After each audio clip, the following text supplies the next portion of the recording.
funny. This is off the rails. Then you didn't really know who Mark Schlereth was to begin with anyway. I kind of want you to... I wish you would have said this on air. I mean, checked him right there. There's a lot of truth that I'm speaking right now. I wish you would have checked him right there. I liked that it went off on Jerry Judy. He satisfied me enough there. Jeez, that came out wrong. That's going to be the open tomorrow. That came out wrong. It came out wrong. We like that 10 seconds back. I've heard that before. It's the Afternoon Drive with Nick Wilson and Jonathan Peterlin on Cleveland's Sports Radio, 92.3 The Fan. The show is back. That open, by the way. That's Dirty Pool. Mac put that last clip in there just so Mac would have a little piece of the open. There's a good joke, by the way, in the time. I'm just saying, like, I see what you did there, Mac Robinson, on the board. Yes. I've also noticed another trend within the opens as well, is that, like, if I, yesterday I called him a Ken doll, because he's like, he's a Ken doll. We don't need to go he's further. Just clean down there. It's just all that is. And so anyway, like you get that shot off, and then it's like, the next day, it's time I made an ass out of myself to end the show. Okay, all right, great. So, makes a lot of sense. And I've noticed this. So he does this with you as well, and because you guys trade barbs, it seems like on the daily, and so then you turn around, and the next open, it's like, well, Nick didn't speak right today. Here it is, and so.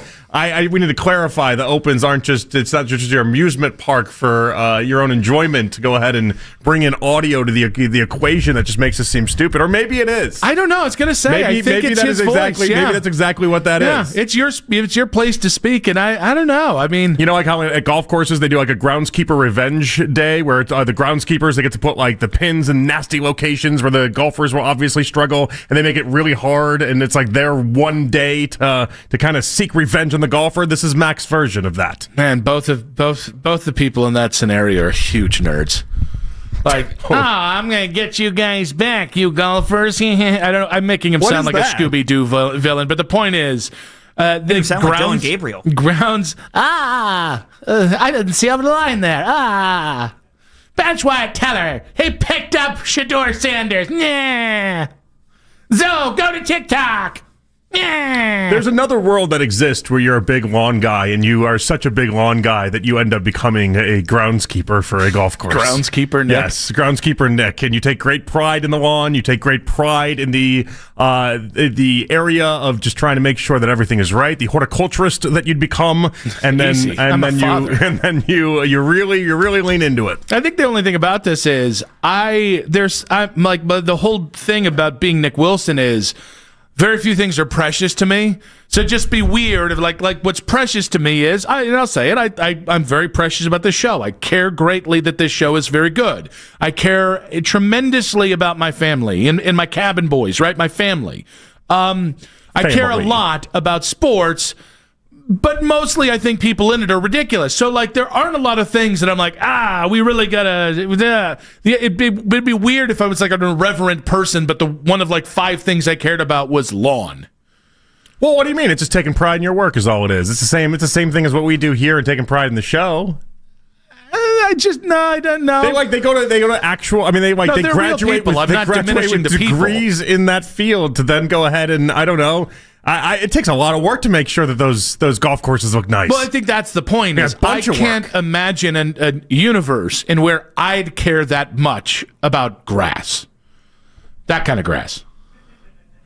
Not in college. Okay. Well, all right, established. Is it because the grass just grows back? Is that the problem you have with it? Yeah, because I'll just be like, we duffed that one. We'll get it back in a week. That's how we look at segments, right? Yeah. I've really let that segment get away from us. I guess we got another one coming up. Yeah. You just keep it in the... No, it's not the same thing. I think it's a bad Why? analogy. Ours die on the vine the same way that theirs does, too. We do a show, it's gone, it's over, it's done. You're selling this analogy. I just don't think it works. I just know. I'm trying to get to the segment. I'm trying to get to the bottom of you and your anti-grass take. I'm not anti-grass. Thank you very much.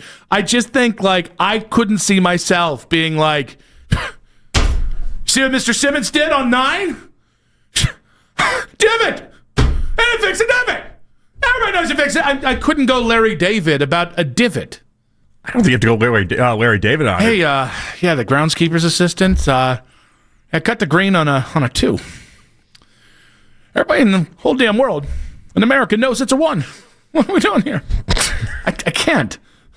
I think you. Like what? Like I what? think there's a lot of reference that you're missing here. There's a lot of reference that you're missing here. Pissed about because I don't think whatever they get pissed about, I could get pissed about. I don't know. I get, but it's deeper than just a divot. I'm sure. It's deeper than that. Divot feels like the C word of that. But pitch marks is probably the big problem, for being honest about it. And now you're going to get me the difference between divots and pitch marks. There's a difference. No, the pitch mark is what happens Johnny on the green. Greenskeeper. Pitch mark is what happens on the green. The divot is what happens off the green.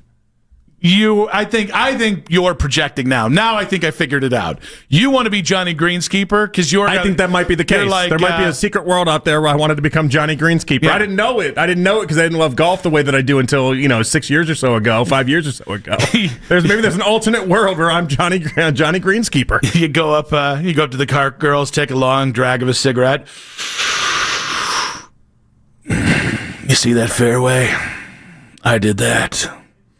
Here's my business card. It's just a surprise out of all the jobs. I feel like you give like great reference to a lot of the jobs out there, and you're always like, oh, what? They have it hard and they do this. You did like a 5-minute thing about school teachers the other day, and it's like you're constantly like, oh, they have it hard, they have it hard.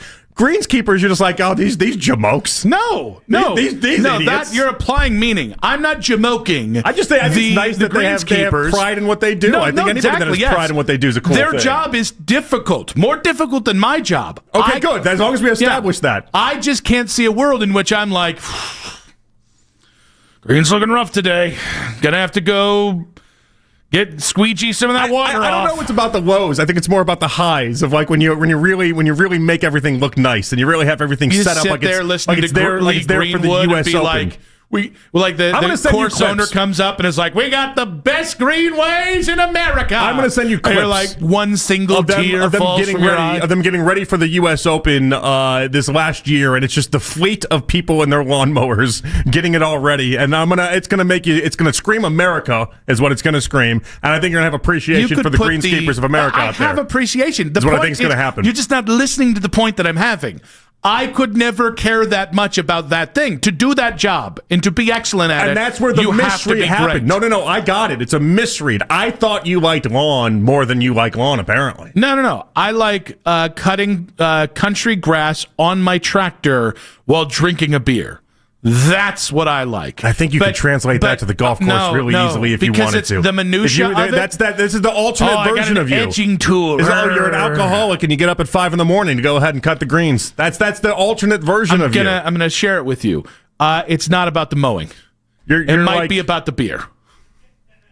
Actually, that's not true. I do find it be very peaceful to be on a mower. Tent at like 9:30 in the morning trying to go ahead and cut grass. I have lived that life at one point in my life. Trying to cut grass out there. And you can do it. Also, don't have to imagine. You can do it. Yeah. Again, this could be your everyday. It's this alternate world of you. It's called the carryover from the night before. See, like an alternate world where you don't have kids, you don't have a wife, you don't have any responsibilities. But and all I got is my grass. You got your grass. You're just this drunk greenskeeper that one day a year you get to put your revenge out there. But this version of you is too lazy to do that anyway, so. Any of the versions are. Yeah, this version doesn't even care about that. I couldn't commit to like a 4-year degree. You turn into your musical age from Spotify. That was low blow. That's not a low blow. By the way, Spotify says you're a 77-year-old. A 72-year-old. Don't give me 5 years there. I'd like you to know, by the way, the Cabin Boys got 68 and 70. Yeah, Spotify says you're Bill Belichick. Does that mean Vanessa's my Jordan Hudson? Tell me what Spotify said her age is. I don't know. Her age is like 56. It's not great, guys. My 12-year-old Spotify age was 30. That was my age, too. So we have my 15-year-old. Same age as your 12-year-old. Stay away from her, Jonathan. Jesus. Well, that's out of pocket. Pew, pew, pew, pew, pew, we don't want to do today's show, do we? There's something about today. We don't want to do today's show, do we? My 15-year-old's Spotify age is 42. Thank you very much. I think that might be the Deftones. We got Jake Murrin doing the 92 Through the Fan YouTube channel as well and doing producing. Matt Corrali. Get over here, lady. Let me see your northeastern sensimilla. Did I take it too long there? Yeah. By the end of it, by the time he leaves, it's going to be like you saying 50 words. All to lead with, let's save it till later. So how big of a game is Sunday for Shedeur Sanders? I think it's a pretty big game for Shedeur. I do. I think this is the type of game that Shedeur has to look good in this game. It doesn't mean he's going to lose his job if he doesn't look good, although that is on the table. But this Titans team, I can't speak to the degree of how bad this Titans team is. These are the games you have to look good. No excuses. You have to look good in this game. What if it also ends up being 40, I almost said 40 degree 40 weather. mile per hour winds? Yeah. I haven't checked with any of the weather people around. I don't know if it's still going to be 40 mile per hour winds. We're going to put our senior not meteorologist, Mac Robinson, on it. Mac, what does AccuWeather say? Yeah, let's get some wind chills and whatnots. I want some, maybe some, I'm trying, dew point. Can I get a dew point? I want a dew point real bad. See, big grass guy. Mac is it's he's not Al Roker. I don't know what you expected. It's the nationalweatherservice.com. Yeah, I'm working on it, all right? You're working on it? How the hell are you working on it? He's working on it. JP probably already has it. I do. I have it right here. Yeah, 15 miles an hour. It's supposed to be 34 degrees and a little bit of snow there on Sunday. They make you wait for it, those weather guys. They do. No, I agree. Yeah, this is one of those games where if he has a game where we come out and one half of people are saying, I thought he looked good, and the other half are saying, I thought he looked bad, I don't know that. I honestly don't know what the announcement would be on Monday, whether he gets another start. I'm hoping we have one of those games where at the end of it, the president once again tweets out, I told you so. That's kind of, I'm hoping for one of those type exclamation point games where it's unequivocal. He looked the part. He looked exactly what you wanted. But not only do you have to look better than Cam Ward, that is like the starting point. Look better than Cam Ward in the what was supposed to be 1v2 matchup. But you have to. 1v145. Listen, I told you guys in March of last year, Cam Ward versus Shedeur Sanders, Titans versus Browns would happen, and I guess I wasn't wrong about that, was I? I was right radio, baby. I guess I was not wrong about that one. Points to Peterlin. So here's the thing, though. This has got to be another level. We have to continue to see him look good every single week, but he has to understand he can't go into this game thinking like he did last week, where I feel like it was almost like, well, the weather's bad, I'm not going to take shots, and I got 75 years to figure this out. No, you have to figure this out now. Yeah, I mean, I think we're talking about multiple touchdowns. I think we're talking about cracking 200 yards passing. I think it's that kind of thing you're looking for here. And again, like I keep hearing people talk about, the idea of, well, you got to look better each and every week. And it's like, that's not really how progress goes. Because the reality is every week in the NFL, especially at this part of the season, the variance between the best team you're going to face and the worst team you're going to face is significant. The Titans are the least talented team in the NFL. The Titans are the least motivated team in the NFL. Yeah. Your basic job here is just stay out of Jeffrey Simmons' way and make enough plays. Well, and you're right to point out, I mean, even really good quarterbacks have dips of longer than the amazing thing. He's only been in this league for 2.5 games now. Yeah. And I was thinking about because EPA per play is such a brought up thing. My friends in Vegas love it. Obviously, they bring it up every chance they can get. And it's like, do you know who's fourth lowest in the previous 5 weeks? Lamar Jackson. You know what I mean? There are definitely stretches that even perceived to be great quarterbacks go through just absolute lulls. Aaron Rodgers, everyone's like, oh, these 20-plus yard passes are so easy to complete. Aaron Rodgers hasn't completed a 20-plus yard pass in 5 weeks. It's been 5 weeks since he's done it, okay? You have really good quarterbacks that just go through these ups and these downs, but unfortunately for Shedeur, you don't get to have one of these 3, 4, 5 week stretches where you just don't play your best football. You have to be playing your best off the rip. This is how this works now with you. 216-474-0092. And Nick Wilson says, at J. Peterlin on social media reactions on X. Powered by Scheiben Jewelers, Cleveland's premier jewelry store. How big of a game is Sunday for Shedeur Sanders? We got quick hits coming up at 2:40 today. We've got Joshua Perry, former Ohio State linebacker, and now with NBC Sports. We'll get into the Big Ten title game. We'll get into Ohio State's championship hopes as well, the coaching market as well. We got Chris Fedor coming up at 3:40. Cavs with a ugly loss, their 10th of the season. There seems to be a little bit of desperation setting in within just the messaging from the Cavs locker room and Kenny Atkinson. We'll get to that. Pete Fiutak coming up at 4:20 today. College football news. All of the conference title weekends and playoff machinations as well. QB Deadpool with Commissioner Jake Murren coming up at 6:20. Cash, love it, hate it, at 6:30 today for his picks for the week. But how big of a game is Sunday for Shedeur Sanders? and we get into the idea of gaining and losing with Shador in 5 minutes on 92.3 The Fan. Hey guys, Nick Wilson here for my friends at University.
T-Mobile. Switch in just 15 minutes and get iPhone 17 on us with no trade-in needed. With 24 monthly bill credits for well-qualified customers plus tax and $35 device connection charge. Credits end and balance due if you pay off earlier or cancel. Finance agreement 256 gigs, $830. Eligible port in a new line. $100 plus a month plan with auto pay plus taxes and fees required. Check out in 15 minutes or less per line. Visit T-Mobile.com. There's only one place for a full recap of practice in Berea. Overtime with Jake Volnick. Weeknights at 7. 92.3 The Fan.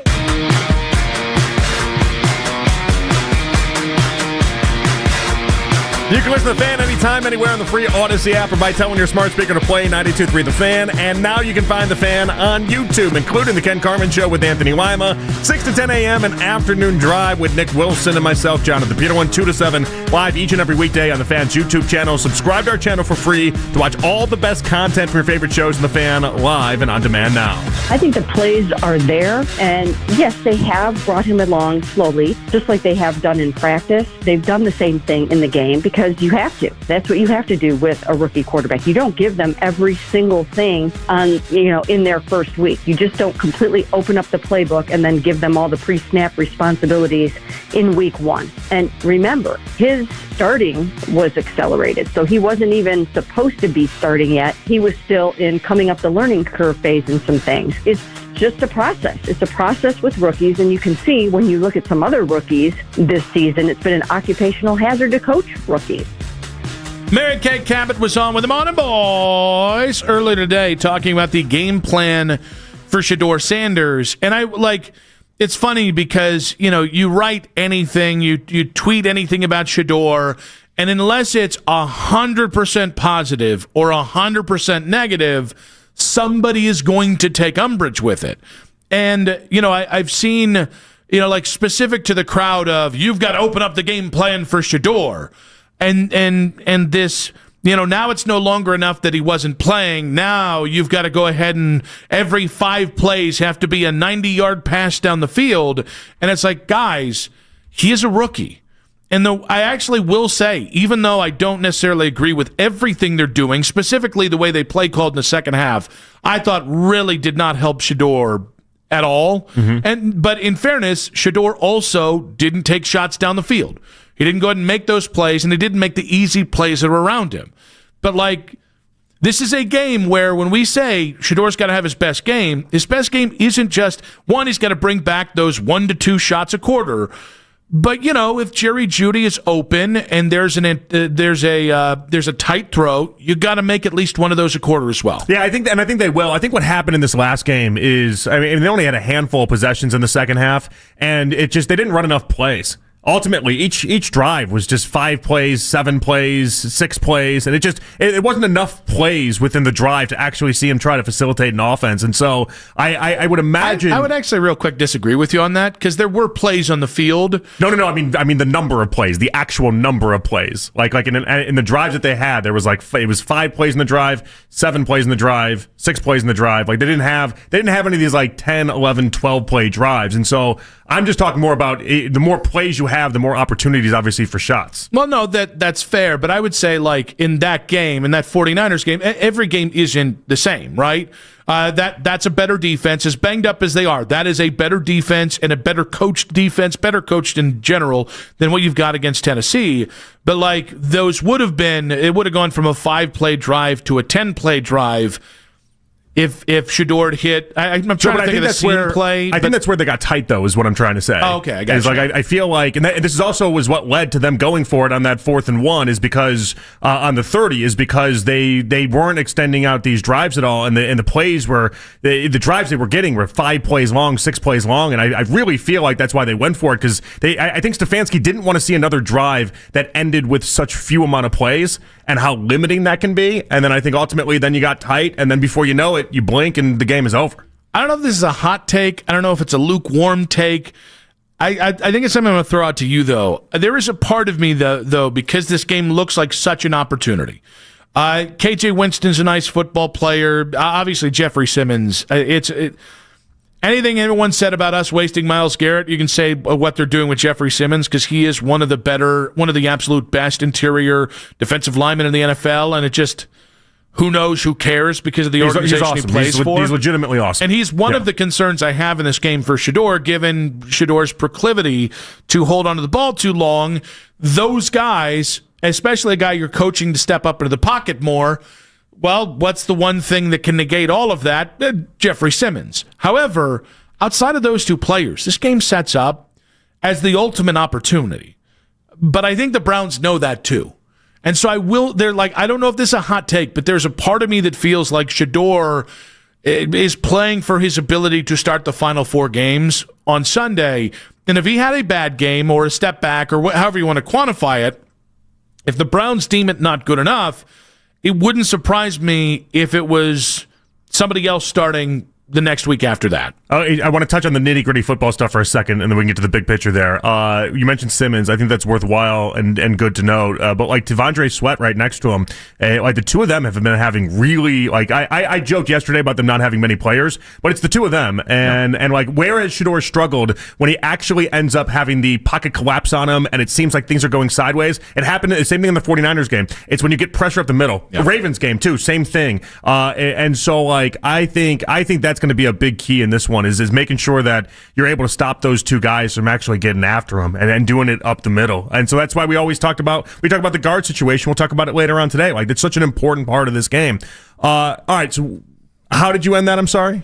Basically, I think if Shedeur doesn't have a game that they deem good enough, it wouldn't surprise me if they announced a different starter for the next game after that. All right, who are we going to if that's the case then? Are we going to Dylan? Are we going to Deshaun? Or are we going to Bailey Zappi? No earthly idea. Okay, yeah, because that's where that's the hard part I have in this discussion is that, like, I don't know who you'd go off to and then be able to make the case that, like, you somehow are even putting up more of a worthwhile fight. I mean, I think Kevin would go back to Dylan Gabriel if he could.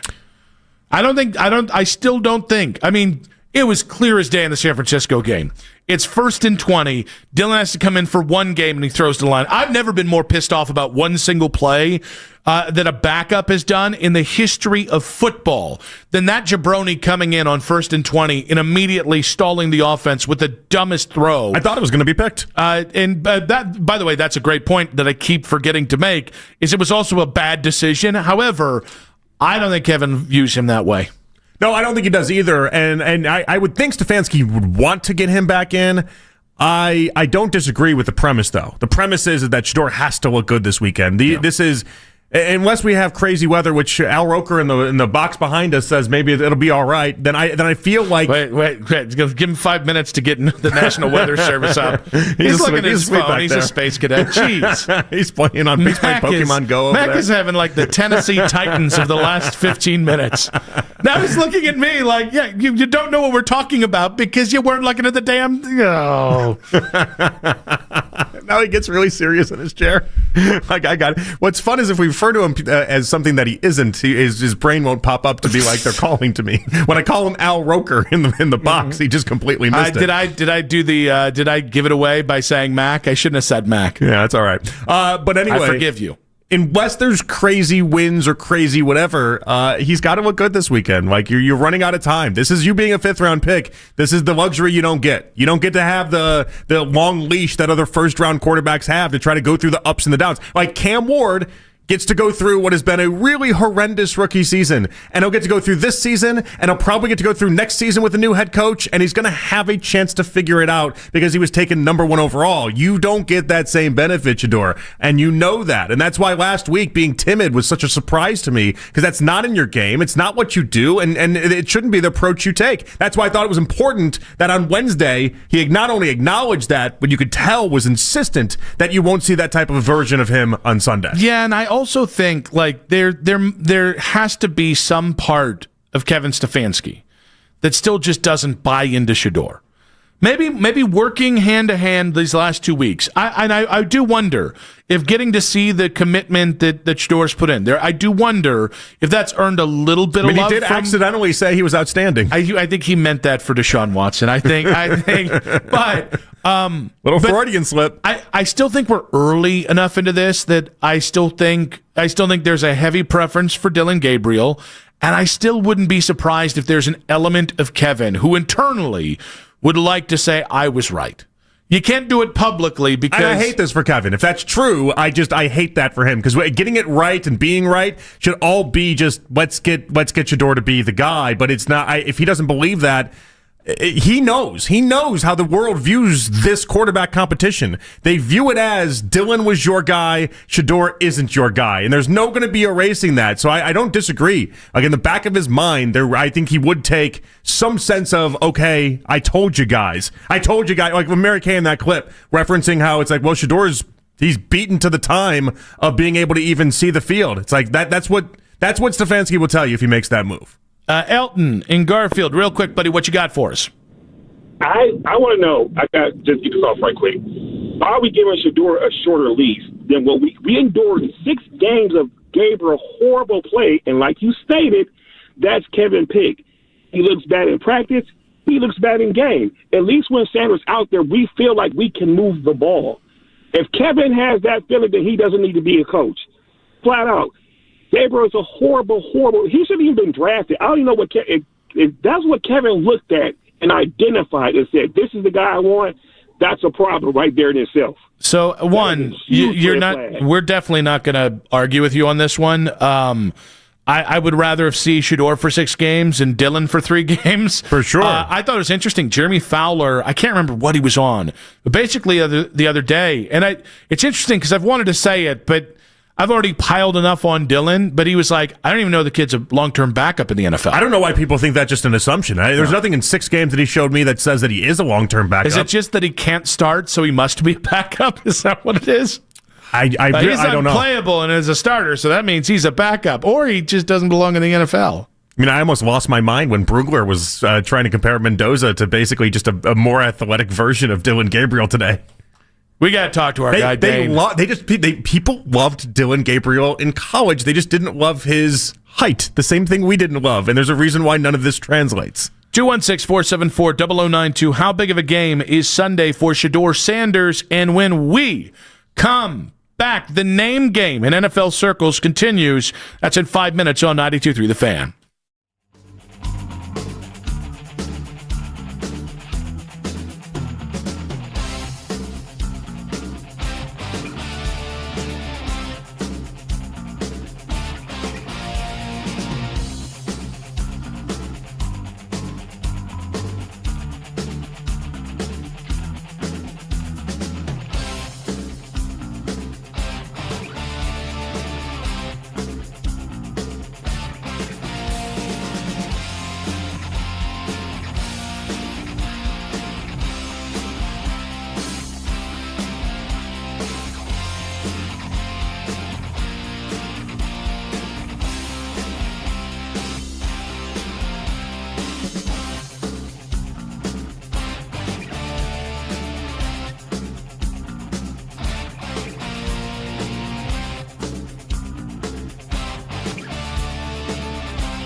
content filtered right to your phone this season by following the Browns playlist and 92.3 The Fan on the Odyssey app. Headline sports news every 20 minutes on 92.3 The Fan. From the University Hospital Sports Desk, I'm Matt Corrali.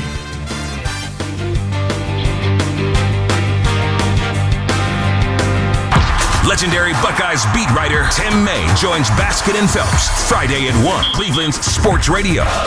92.3 The Fan.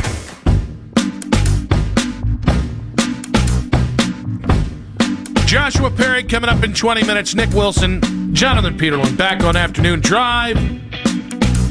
We'll talk Ohio State, Indiana. We'll get into some of the different coaching stuff with Joshua Perry as well. But it's time to go ahead and get to Quick Hits. From the latest news and rumors around the sports world Go Angel! to the sound bites you need to hear. Hurry! It's Quick Hits. Notre Dame head coach Marcus Freeman eyeing another playoff run after the first signing day of the cycle there. They did very well there, too. And he was asked about the rumors he could be in the running to be the Giants head coach when he joined the New York Post podcast. The gratitude you have for one even being mentioned by an organization like that, I got a lot of respect for all NFL teams, but the history of the Giants is tremendous. But it's gratitude for me. It reminds me of the honor that I have to be in the position I have, and I've said that before. I use that to remind myself of the gratitude that I have for this position, because you wouldn't have said that statement if I didn't have this job and we weren't having success. So there's a few things here. Schefter also put him on the list of, there's no it guy this offseason, but he thinks Marcus Freeman could be it. Okay. There's a big part of me that thinks his agent's just trying to get him the money that Brian Kelly left on the table when Marcus Freeman first got the gig. But is Marcus Freeman to the Giants a smart hire? So first off, that was a I'm happy to be nominated type speech if I've ever heard one. So that was really interesting. So what he should do, though, is obviously you play out the leverage. You're not going to the Giants. That's not something I wouldn't leave that job if I was Marcus Freeman at that point for the Giants, but I would leave it for the Steelers. And so if the Steelers job opened up and the job security attached to the Steelers job, that would be the move, and I would wait. I would wait if I was Marcus Freeman for that one to appear, and that one might not even be this offseason. That one might have to be next offseason. The only job I'm leaving for if I'm Marcus Freeman. And because, again, you're just in such a good position there, having Notre Dame in the playoffs. It wouldn't surprise me if Notre Dame ends up in it, but wins the national championship. This feels like a wide-open year unless Ohio State or Indiana can just...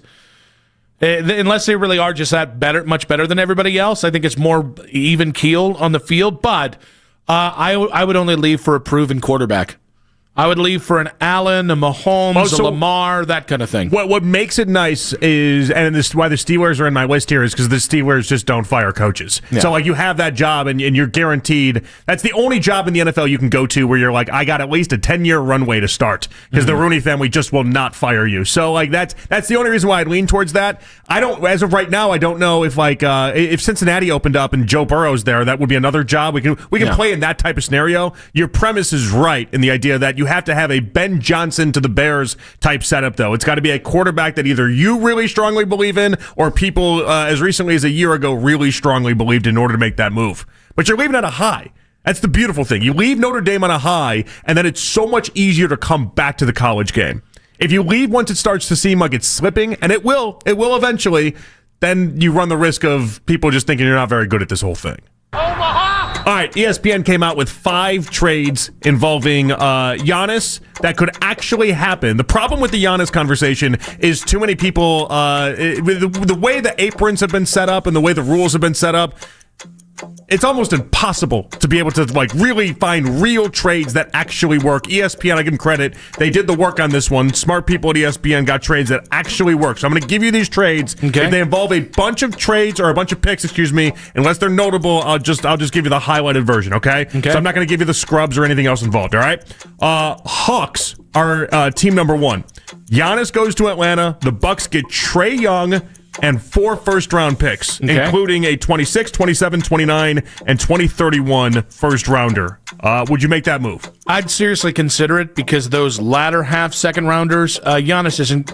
I don't think with Giannis, I don't think he's going to be able to be Giannis until he's like 37 or 38. I think, oddly enough, this is the one move out of these 5 where I look at it and say, I think both sides win this. Mm-hmm. I think Atlanta gets on the better end of this because you get Giannis. And you get out of Trae Young. And I think Milwaukee ends up, you get Trae Young and you get 4 first rounders. So I think Milwaukee ends up in a pretty good spot. They're going to need picks after Giannis. That's the reality. Yep. Next one is Houston.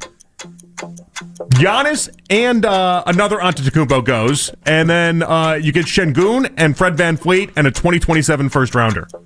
I mean that's in terms of like a guy that can come in and be the cornerstone of your franchise. I think Şengün is a hell of a get. Here's where I think this one actually. I think if you're Houston, I have worries if you do this. Okay, Durant and Antetokounmpo. You just become really old. Yeah, you're a young team now, and you just become really, really old really quickly. I don't know that I would do that. Yeah, I mean, listen, I thought the Durant trade was stupid. So But from the Milwaukee side, Şengün, that's good. You have the best offense in the league right now in Houston. I'm going to roll the dice with that while getting considerably older. I don't know that I go that way. The Knicks, Giannis. And then the Bucks get Karl Anthony Towns, and then what turns out to be 4 first-round picks. Yeah, because I think Cat steps in, it's a good player, and 4 first-rounders is a hell lot of first-rounders. Yeah, Cat seems like the right trade back in this. I think this one works for the Bucks side, or for the Knicks side, and it satisfies what you'd want in the Atlanta deal as well. It is what it is. All right, Spurs. Bucks get Castle, Harrison Barnes, Kelly Olynyk, and then 3 first-rounders. Yeah, I'd do that too if I was Milwaukee. I mean, I think that's a great trade. I think Giannis and Wemby would be an awesome basketball what happens. For 2 full years. That's all we're going to get. Yeah. That's all we're going to get. Maybe 3 years. But for that stretch, that is going to be how do we make this work? And we know it will, but how do we make this work? Last one is the Warriors. The Bucks get Draymond, Kuminga, Buddy Hield, and then 4 first-rounders. I don't like any of those players. Well, it's kind of like some of the other ones we've talked about where it's like it's not even about the player, I guess. In this instance, it's more about the 4 first-rounders. Yeah, but that's at least like, okay, I get Şengün. That's a good basketball but then Kuminga, player. you get a lot of, you get to basically find out if he could be something on his own. You mean a guy that's been kicked out of the rotation about 7 times now? Again, you get to find out if he can. He has at certain points thrived. I would give him a chance. The problem is he hasn't done it for a full year yet. No, but this is that runway. This is the runway that he gets to have. That would be part of the idea here if you're Milwaukee. Yeah. Wouldn't those picks actually be more valuable too because of how old Steph is as well? Yeah, like and these just could how close he is to retirement at that point? They could actually turn into something, yes. You're not wrong about that. It could also turn into nothing. All right, I have a hypothetical trade for you as the winter meeting's getting ready to come up here. The Guardians apparently listening to offers for Stephen Kwan. Okay, and they also have you heard about this? They're really keen to upgrade their offense, but I don't remember the nerd's name, but he's a baseball writer. Said Brendan Donovan. Okay, Brendan Donovan has been in every trade proposal for the Guardians for 3 weeks now. Lars Nootbaar and JoJo Romero. Okay. And you give up Parker Messick, Angel Genoa, and Matt Wilkinson, a.k.a. Tugboat.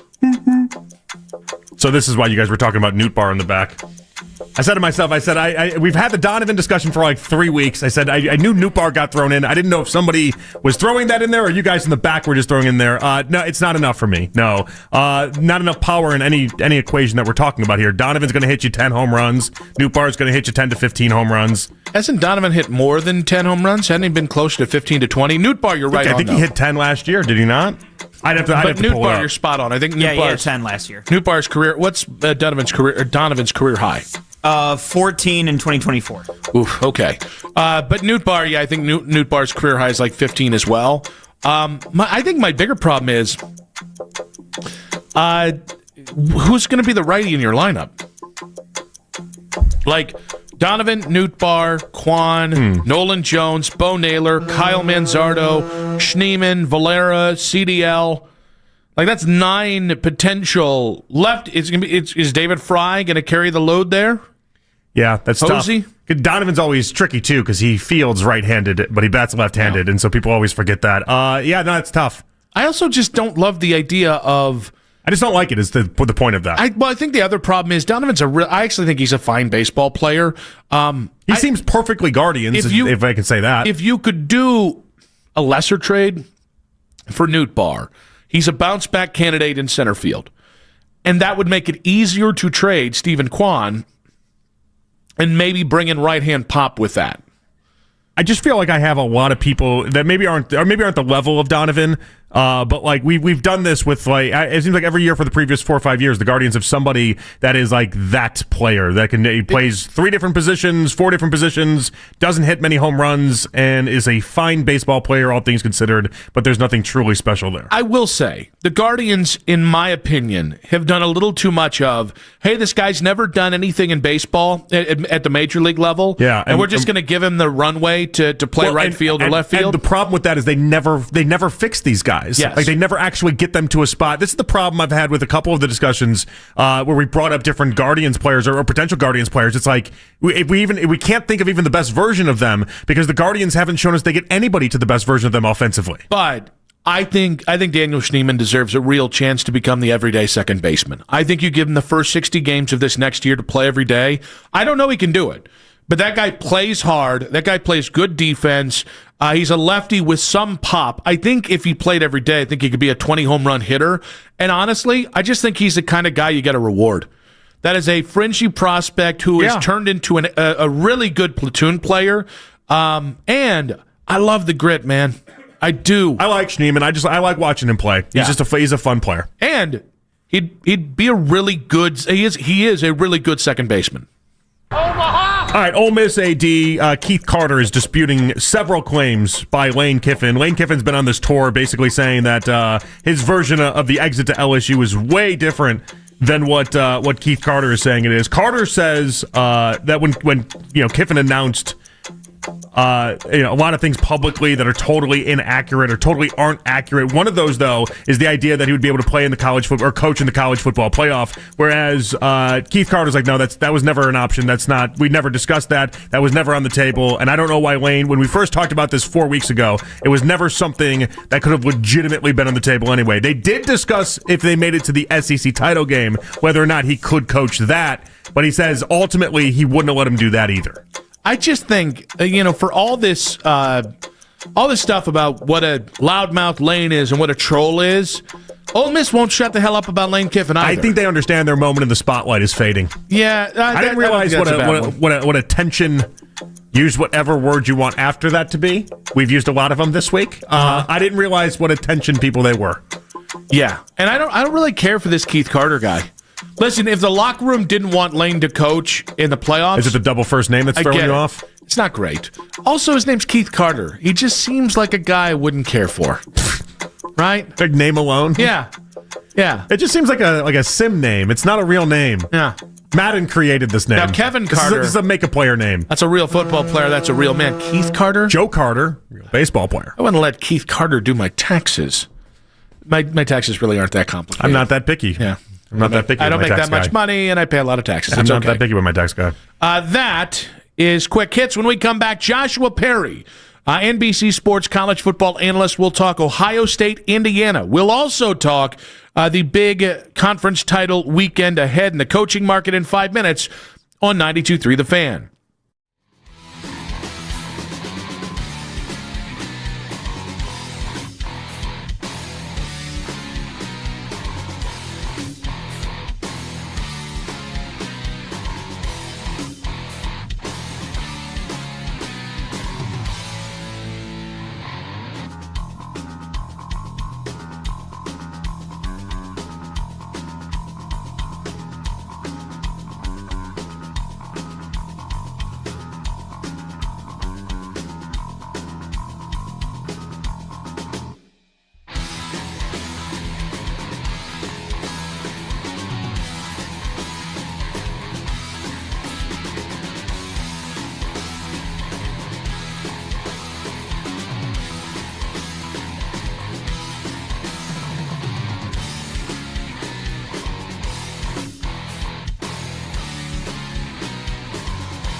find 92.3 The Fan on YouTube. Subscribe to our YouTube channel and get the best content from our shows each and every weekday. That's 92.3 The Fan on YouTube. Headline sports news every 20 minutes on 92.3 The Fan. From the University Hospital Sports Desk, I'm Meredith Kane. When it's your time in the car, focus on what matters to you. The Ken Carmen Show with Anthony Lima. Weekday mornings starting at 6 a.m. 92.3 The Fan. It's the 3 o'clock hour. I'm not wavering. I might be wavering. On Afternoon Drive. We got Chris Fiutak coming up in about 40 minutes to talk whatever the hell that was last night with the Cleveland Cavaliers. It was not great. I'm not concerned. I was irritated, which is just my way of...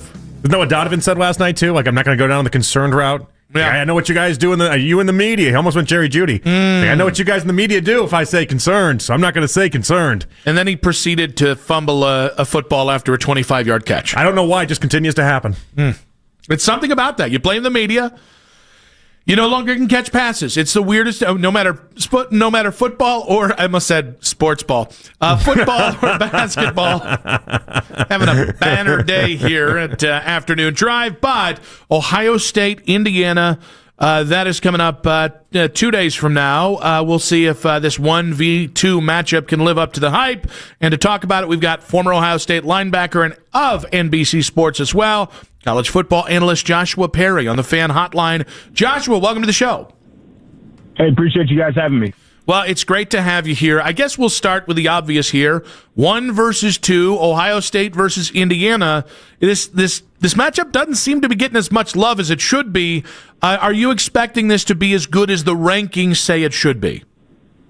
I think so. I mean, I think these are two of the most complete teams in America. You know, I feel like people are generally down on the conference championships because these teams are going to be in the bracket, and both of them are probably going to get the first round bye with the new seeding unless one of them gets blown out. So I can see where people are hemming and hawing a little bit.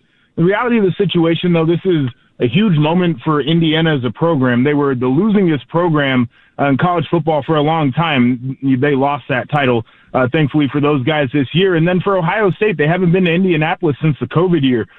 So I know both the fan bases are excited, maybe not as much luster nationally because the implications aren't dire. But to me, it should be a well-contested matchup here. Well, that's what I'm trying to figure out. What is the excitement level? Because I mean, a Big Ten title's nice, but I feel like there's so many other things that we play for. It just doesn't seem like it hits the same way. Yeah, I mean, I feel like you learn a lot in this matchup, though. Like, one of the questions that people have for Indiana still is, like, when you get a team that's supremely talented like Ohio State, do you actually match up? And they answered that a little bit with the way that they handled their game at Autzen this year. But the idea is Ohio State is a different animal. And so if Indiana looks good in this game or can even pull off a win, I think people learn a lot. And then the flip side is we watch Ohio State go out there. Defense has suffocated people. The offense just stands over the ball. They'll snap it under 5 seconds. They hit you over the top. The run game started to come alive. It doesn't feel like there's really a weakness here. And all of a sudden, if they start to struggle a little bit, turn the football over, defense can't get stops, maybe you learn something. So in terms of, like, big picture implications, I'm not exactly sure, but it feels like there's still a lot at stake because, you know, for number 1 and number 2, I think there are a lot of doubters nationally, especially people down south who don't think these guys played a tough schedule that might feel like they learned something.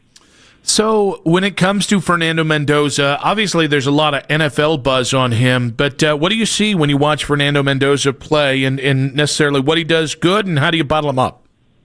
Yeah, I mean, he's a smart quarterback. I think that's where I'd start. You can see it in the way that he processes and he operates that offense. You know, he's rarely making mistakes. He rarely misses reads. So you got to try to find ways to confuse him there. He's got the arm.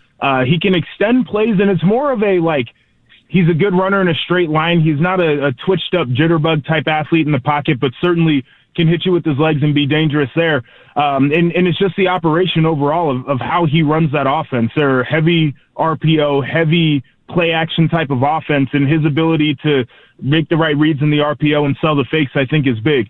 Here's the thing that people don't realize about Indiana's offense, though, is they run it more than anybody in the Big Ten. They're averaging like 40 runs a game. And I think that's why their pass game has been so effective. And it's not to disparage Fernando Mendoza or the receivers, Surratt and Cooper Jr. Those guys all play on Sundays. But if you make him drop back and now he's got to read through a progression fully, and he's got to do that with pressure in particular. His feet start to get tangled up a little bit. He doesn't fully step into throws, and that's where you see him maybe get off script and he doesn't make the reads. Now, he's been clutch, and he's been able to come back in those situations. Saw it against Penn State. They were bringing pressure. He handled it. But the beginning of that drive, he took a sack, and the reason why was because he was looking down. You look at his splits, particularly when they're on the road, the pressure rate is 3 times what it is at home, and he is much less effective, and it's because of the pressure. So, to me, it's stopping the run so they can't get into RPOs, and then you make him a drop-back quarterback and apply pressure, and I think he's a different player. So you're not just a former Buckeye. You're not just a college football analyst. You played in the league. You played on Sundays for a couple of years there. Just some of the stuff that I'm hearing about Fernando Mendoza. Cleveland Browns here might end up having a top 3 pick, might end up trading up for that. When you look at Fernando Mendoza, do you look at a kid, do you see a talent that could be a top 5, top 10 quarterback in the NFL? No, and I think he can be a very good, successful, efficient quarterback in the NFL. I think if you're drafting him and you want to pick him in the top 5 or even the top 10 of this draft, you're probably putting too much value and too many expectations on him. The issue that's going to come is he's going to be the number 1 guy. Ty Simpson was a guy from Alabama people had talked about. He's kind of tailed off. The last 3 games, he's had a ton of turnovers. And against Auburn, he threw for 122 yards. Like, that's not a great performance for a guy who's supposed to be at the top of draft boards. And then Dante Moore from Oregon's the other one that people have talked about, but he's thinking about coming back, and I think he should for another year. So Fernando Mendoza may be the best option and probably the only option for teams that are at the top of the draft. But you'd be taking him there because there's not really a deep draft class, and there's not a better guy behind him that you would say that you want. And I'm not sure that he's the guy where you say we're handing him the keys to our franchise tomorrow, and we're going to do it for the next 10 years, and you expect him year 1, year 2, year 3 to be able to deliver the way that he would in year 4, 5, and beyond. It sounds to me like you think people got the story wrong in this one, and if anyone wants to talk about Mendoza, the highlight here is the run game from Indiana. It is, and it's a run game that has been really good all year long. They roll the running backs through, so those guys have been fresh, and they break tackles. They have really good vision. They've got some game-breaking speed in the open field. And the offensive line is something that I think has gone underrated for this Indiana group. They're not necessarily the most talented players in the world, although they do have talented players. They move well together. They rarely make mistakes in pass pro. Like, it's a group that I think is built on the fronts on both sides of the ball, but in particular on offense. And it's hard to deny. Their worst games have come against Iowa and against Penn State. Look at their rushing totals from those games. They barely got over 100 yards. They looked bad in the first half against Wisconsin. They ran it for 87 yards in the game before they realized that Wisconsin's got a terrible secondary, and you just have to throw the ball on that football team. They want to run the ball. It's what they do when their offense is clicking the best. And I think the key to stopping them is being able to stop that run. Joshua Perry, college football analyst, NBC Sports, and the Fan Hotline here. So, with all this being said, Ohio State's offense, I've watched it all season long. I know it's good. I don't know how much better than good it is, even as we look at the defense and think, wow, that's elite. So, in terms of the Ohio State offense, do you think it's good enough to truly not just win this game, but go through the playoffs and win a national championship again? Guys, I don't know how much that offense has really shown in terms of scheme and wrinkles and all the different things. I mean, the first wrinkle that really kind of stands out just in terms of attacking a defense and going for the jugular was really the Jeremiah double move on 4th and 5, which, like, gutsy call. But it's 4th down, right? Like, the corner, you see Jeremiah go on a slant. It's a very aggressive corner. They know he's going to bite. You hit him with the double move over the top, it becomes a touchdown. I think there's a lot more to that offense that they can do that they just haven't shown. It's been pretty simple in the pass game. It's been pretty simple in the run game. And they like to stand over the football and wait until the play clock runs down to snap it. They have been very intentional about not running a super high volume of plays and just being efficient. So now if you get a little bit more volume with the same level of efficiency and maybe some more creativity, I think that there's still a different level. I go back to last year where we left the Michigan game and we're like, what the hell did these guys do on offense? Then against Tennessee, it's like different offense. Against Oregon, different offense, right? Like, I think there are layers to it, and they just haven't had to show it yet this year. And part of that was Julian's development early on in the season. I think the other part is We've got a really suffocating defense where we don't have to do very much offensively. We can keep guys fresh, but I think that there's another level here that hasn't been unlocked yet. Okay, so and obviously it's hard to talk about this if we haven't yet seen it, but like then if you were to line up last year's team versus this year's team, who would end up winning that game? It's the defense for me is the thing that pivots it toward this year's team. I have rarely seen defenses where every game they do something where my jaw is on the floor. I joke with people all the time. I started 3 years at Ohio State. I led the team in tackles on a championship team. I wouldn't see the damn field if I had to play on this defense. So the personnel is outrageous at linebacker with Arvell and Sonny. Up front, Caden Curry probably not getting enough credit nationally for what he's done. Caden McDonald on the inside might not be a guy who's playing better at his position than he's playing right now. And then you've got Caleb Downs in the secondary where you put him in the post. You can have him play a deep half. You can line him up over the slot. You can bring him on the line of scrimmage. Like that is what they can do with the personnel and with the creativity of Matt Patricia. That to me is the biggest X factor that puts them over the top of last year's team. And it's wild to say, right? Like we watched a team that at its best at the end of the year was ridiculous. They looked unstoppable. And I still think that this year's team, if you had to match them up in everything's on the table, all the stakes on the game, I think this year's team is taking it. All right, Joshua, I'm asking you because he's a fellow Ohio State guy. If the NFL comes calling, should Marcus Freeman make the jump out of Notre Dame? I like the fit at Notre Dame. I like what he's done. I like what he's built there. It would have to be a perfect situation. And here's the thing about the NFL, right? College is one of those places where Marcus Freeman can continue to win the way that he's been winning, right? You make semifinal runs, make it to the national championship. Even if he doesn't win a title, he probably gets to retire as the Notre Dame head coach. In the NFL, your whole existence is getting hired to get fired. And so for him, I wouldn't even want him to step into that. Like, it'd have to be a great situation where he could run the organization the way that he wanted to. He would 100%, I think he'd be a good coach in the league. He is in a phenomenal spot there in South Bend. I want to see him there for a long time. Joshua, you're always so great, man. You've not only were you a great Ohio State player and you had your time in the NFL, but, man, you've really become so much fun to watch as an analyst in college football. So we appreciate you. We appreciate your time as well. Happy holidays. Hey, appreciate you guys, and happy holidays to you too. Thank you so much. Joshua Perry there, former Ohio State linebacker, now with NBC Sports on the Fan Hotline. That's right.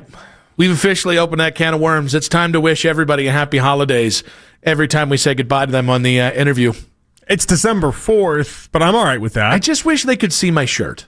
I wish Joshua that's why I don't think this is going to stay. Sweater today. Yeah, that's why I don't think it's going to stay. You got your jolly Santa sweatshirt on today. You're feeling festive today. I don't know that lasts on Monday. I'll also say it might not last on Monday because my memory is not good. I do think maybe we should come up with something that, like, when we close it out, it can be like really over the top and ridiculous. Like we just start singing. Happy Here holidays. comes Santa Claus. I We don't know, both something went like to that. singing. Yeah, something like that. You know. I don't know. We actually Hive sing mind it. here. Like a really big, like Happy Holidays or something. I don't know. That's singing. Yeah, but like I don't sing though. Is the problem You here? just sang. Nah, that wasn't singing. That was just talking with style. Which is singing. That's just talking with style. Tell that to Hayden That's Grove. not falling. That's falling with style. Yeah. So we'll workshop it. We'll workshop it. You are festive today, though. We'll react to what Joshua Perry had to say and talking about Ohio State and having things to prove still. That's in 5 minutes on 92.3 The Fan.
Often the Lions battled Dak Prescott and the Cowboys.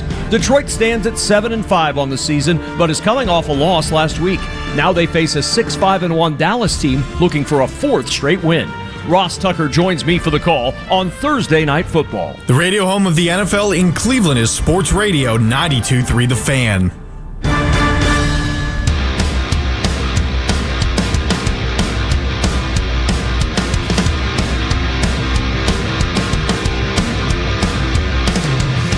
Back on Afternoon Drive, we got Chris Fedor coming up in about 20 minutes here.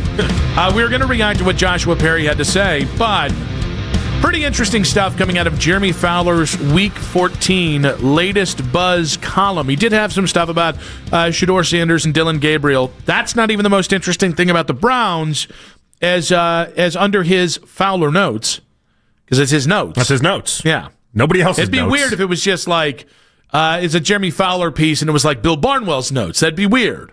ESPN sometimes does that. It's weird that we would then put Fowler's notes under something written by Jeremy Fowler. That's neither here nor there. But he says, Kevin Stefanski's future comes up often in my conversations with people in the league due to the Browns' record over the past 2 seasons. Another reason his name comes up, several executives I've spoken to believe he'd be a prime candidate for a head coaching job elsewhere should Cleveland move on after the season. Quote, he's a good coach, experienced 2-time Coach of the Year, ... Cleveland is hard. It's a hard place to win, an AFC executive said. He might need a fresh start somewhere.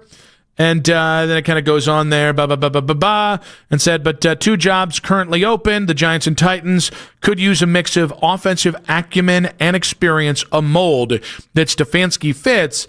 I think it would be really ridiculous if in the NFL, Mike Vrabel, who I always have thought is one of the 5 best coaches in the NFL, if he had to wait a year, and then Kevin Stefanski gets fired and immediately gets a new job. Well, Vrabel was waiting for the right opportunity, though, right? I mean, that was... I don't know. I honestly don't remember. I just remember he didn't get a lot of interviews after getting let go, and I thought that was ridiculous. My perception of it was always he looked around and thought, oh, this isn't...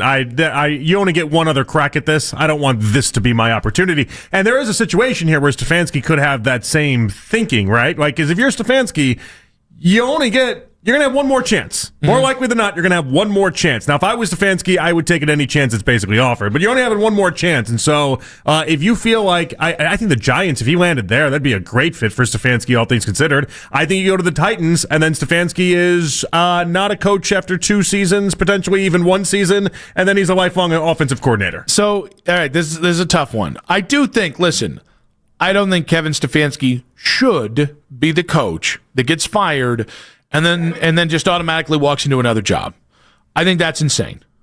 There's like, good offensive coach, look at the offensive stats and tell me how good he is, right? Just in terms of that side of the ball. Right, but the advantage he has right now is that there aren't a bunch of really good head coaches out there. So that's what I was actually going to say is I think this offseason is going to scare some owners into doing something they wouldn't normally do just because Vrabel's off the board. Belichick's not off the board, but he's off the board. Pete Carroll's off the board. Ben Johnson's off the board. Like, the guys that last year we'd kind of spent a couple years accumulating a number of candidates that everybody got basically normalized, well, then they all got jobs. And so I do think that's going to complicate it, and it might to the benefit of Kevin Stefanski. I mean, think about it. When we've talked about guys replacing Stefanski, Mike McCarthy's a hot name. Yeah. You're talking yourself into McCarthy. Oh, he wins 12 games every year in Dallas. Like, when we're at that part of the conversation, and he seems like he is like the belle of the ball almost, that's how you know the cycle's down. And that's okay. That's fine. But Stefanski then could play to his advantage. Well, and I think, and I'll be honest with you, I wonder if that is in the minds of Haslam and company. But like, okay, Kevin Stefanski wasn't on anyone else's radar when he got hired here. Like, the point is, and the thing that the Browns actually did right when they hired Kevin Stefanski. So if you've done it once with this cast of characters, you can do it again, is they didn't worry about the biggest name and the Hugh Jackson thing 2.0. They didn't go with, well, I want this specific. They just found the right guy for them at that point. It's Liam Cohen in Jacksonville. Yes. You find the guy that isn't the hottest name, has zero experience really. We're talking head coaching, and then you go after it. But then you run the risk of having it completely just flame out. Well, but isn't that every job? For sure. Like, I think that's the thing that, like, to me, like, if you said right now, would Stefanski be more successful in his next stop than this one? Without knowing the details, I'd probably say no. Well, but it does depend, though, on what exactly they want out of this. Like, think about Who's it. they?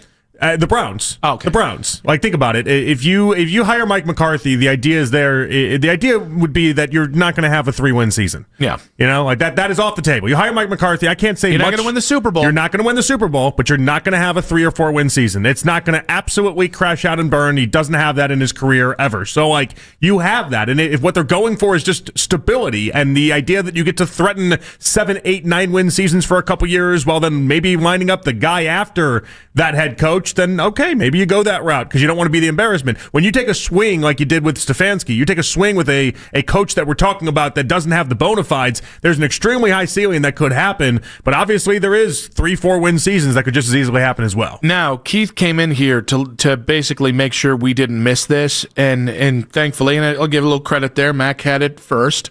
As if it's like a huge report. No, but proud. We busted his stones there for being a little absent-minded at the start of the show. I only heard Keith say it, but I didn't hear you say it. Mac. First Kendall, now this. I didn't hear you say it. You see why you should never back Peterlin? I didn't hear you say it. I would love to give you credit. I didn't hear you say it. Keith said what my first thought was when I saw this being out there, it's not an accident.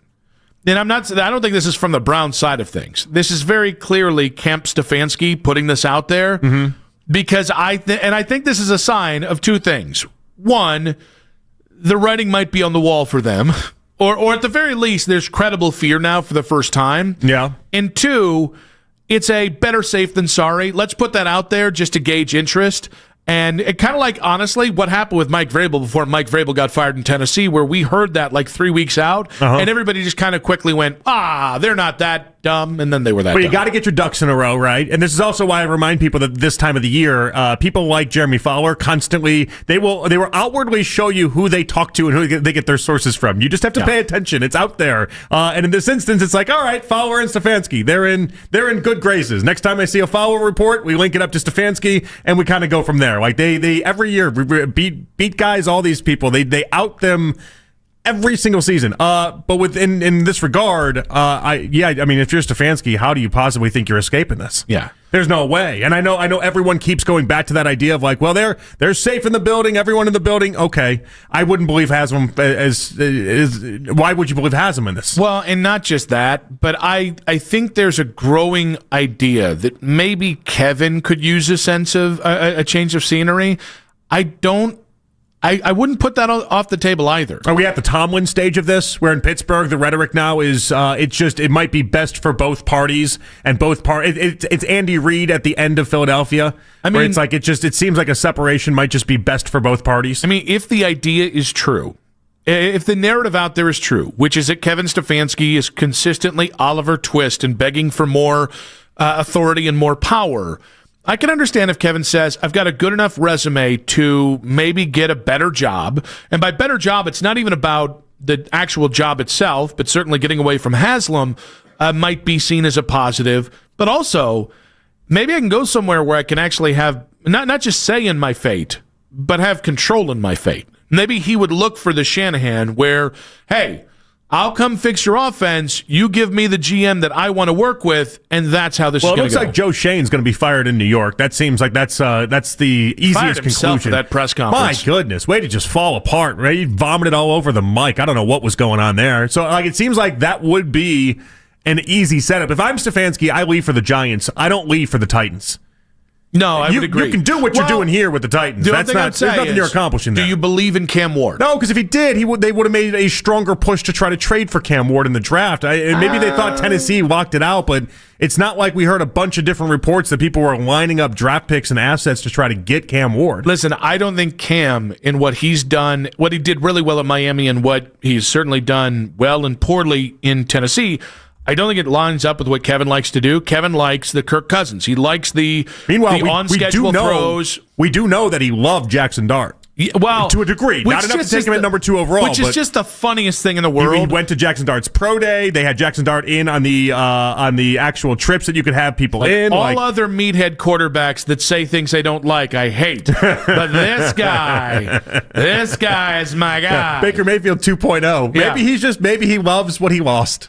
That's true. That's true. When you find a good person, and then for whatever reason you just weren't the right person that moment, they go off. You see them happy, and you're like, I just got to find a discount. You get the team discount version. Angela. That's exactly right. Yeah. And then some people end up that's their whole life. And so listen.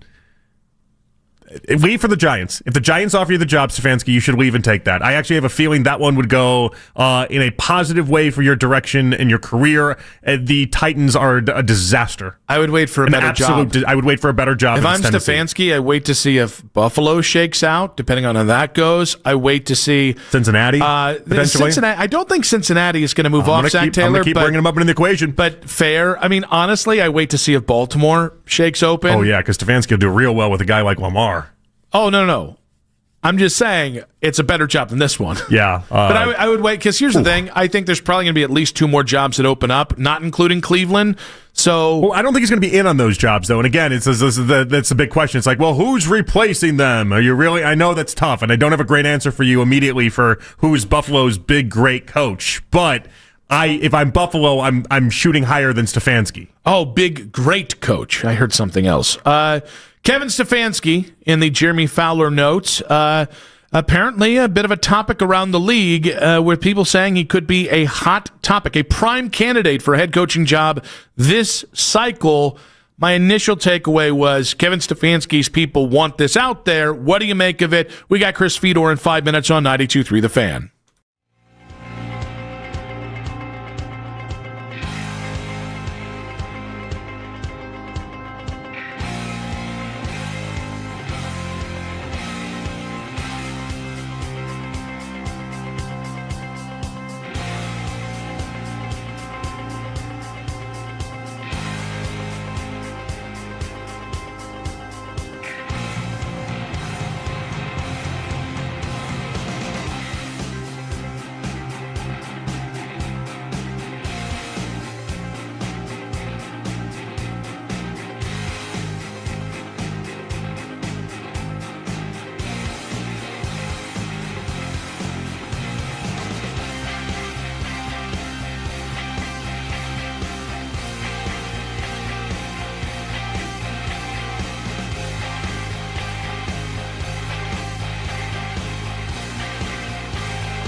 in case Clowney can't play.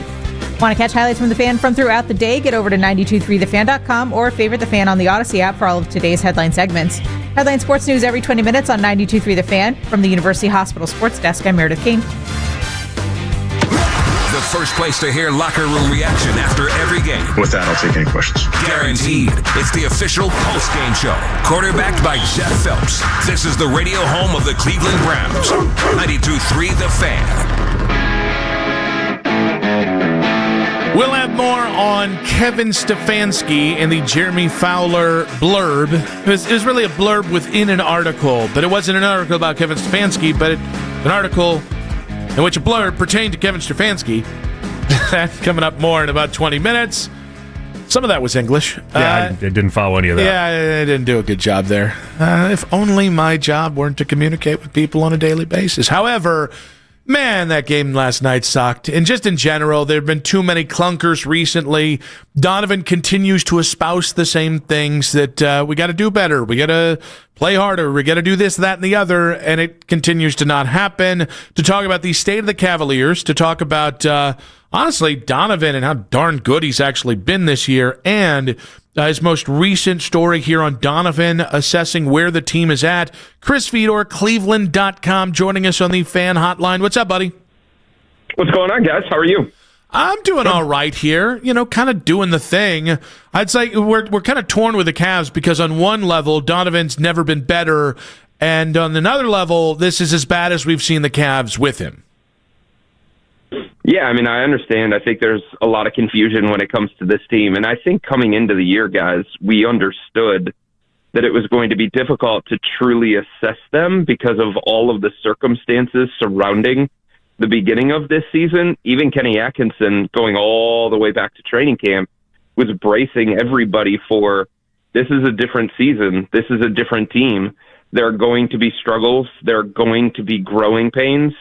But at the same time, even though we understood that those things were going to be happening, even though we understood that this was going to be a different team, it doesn't mean that you ignore everything that you see just because it's November or just because it's early December or just because we're only a quarter of the way through the season. That's not how you approach the regular season. When things are happening, when you see alarming things, when you see concerning things, it's fine to point those out. It's fine to have a conversation about them.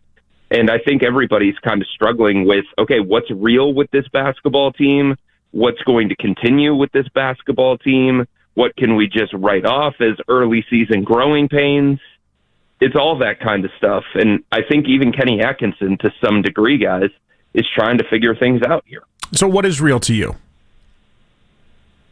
I think when you see a team that was eliminated, some version of a team that was eliminated in the second round of the playoffs, and then you see a lot of those same flaws being exposed, and you also see a style of opponent that continues to be problematic, I don't think you just start to ignore that. I don't think you just sit here and say, well, wait until Max Strus gets back, or wait until they're fully healthy. I think on most nights, teams look bigger than them, teams look more athletic than them, teams look hungrier than them, and teams look tougher than them. And that has been something that we have seen even when the team is at full strength. That has been something that we have seen with last year's team, which is a different version, with different personnel, with a different style and stuff like that. So I think you honestly have to ask yourself, okay, when they continue to struggle with length and athleticism, when they continue to struggle with toughness, when they continue to struggle with the new style of play that what we're seeing in the NBA, it's faster, it's more spread out. You start to ask yourself, do they have the kind of personnel that is going to allow them to compete at the highest level under these circumstances in this particular era? And there are certain kinds of teams that are bothersome to them.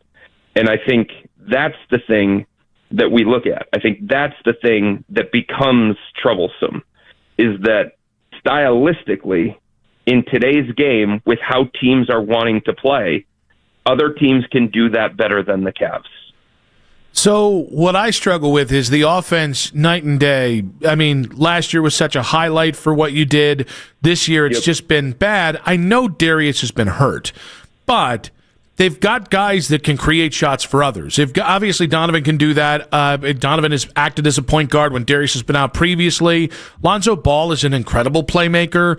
Craig Porter Jr. can do that. So it's not like this is just because Darius has not been 100% healthy and missed X amount of games to start the season, right? I would agree with that. And I think if you want to understand where the Cavs are at, and if you try and take a barometer of how this team is performing on the offensive end of the floor, there is one person that dictates that more than anybody else.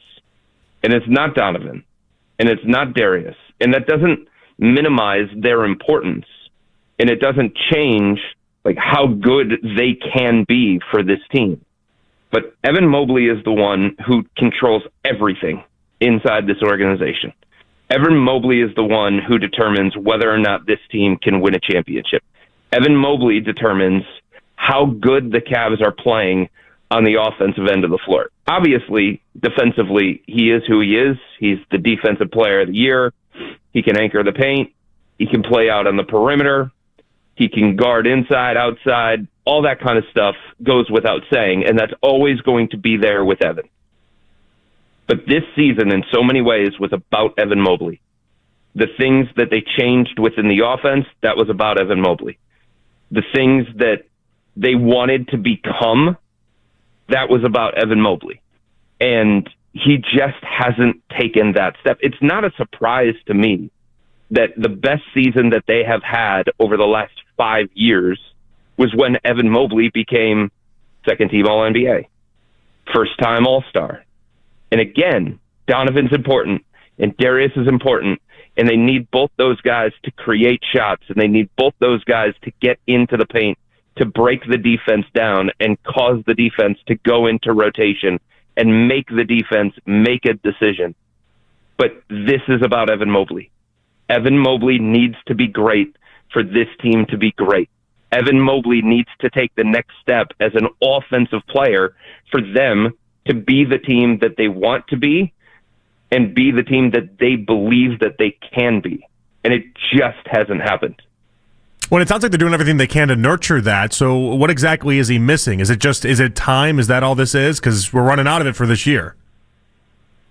I think it's possible that it's time. You know, I've talked about this a few different times, guys, on my podcast. I've talked about this with national members of the media when they had me on their podcast. And I think you just have to ask yourself, you know, is Evan's game ready? Is his mentality ready to be who the Cavs need him to be? And I wrote about this about a week and a half ago. Is Evan Mobley ready to be the star that the Cavs need him to be on the offensive end of the floor? Again, I'm not talking about defensive. I'm talking about offensively to take that next step as a team. Offensively to share the offense with Donovan Mitchell and Darius Garland. To be a focal point. To be something more than what he has been throughout the course of his career. And I don't know that we know the answer to that. I don't know if we know if Evan Mobley is ready for that. But I will say that I think there are bad signs to that. Because offensively, he's just kind of the same player that he has been, but a lesser version of that player.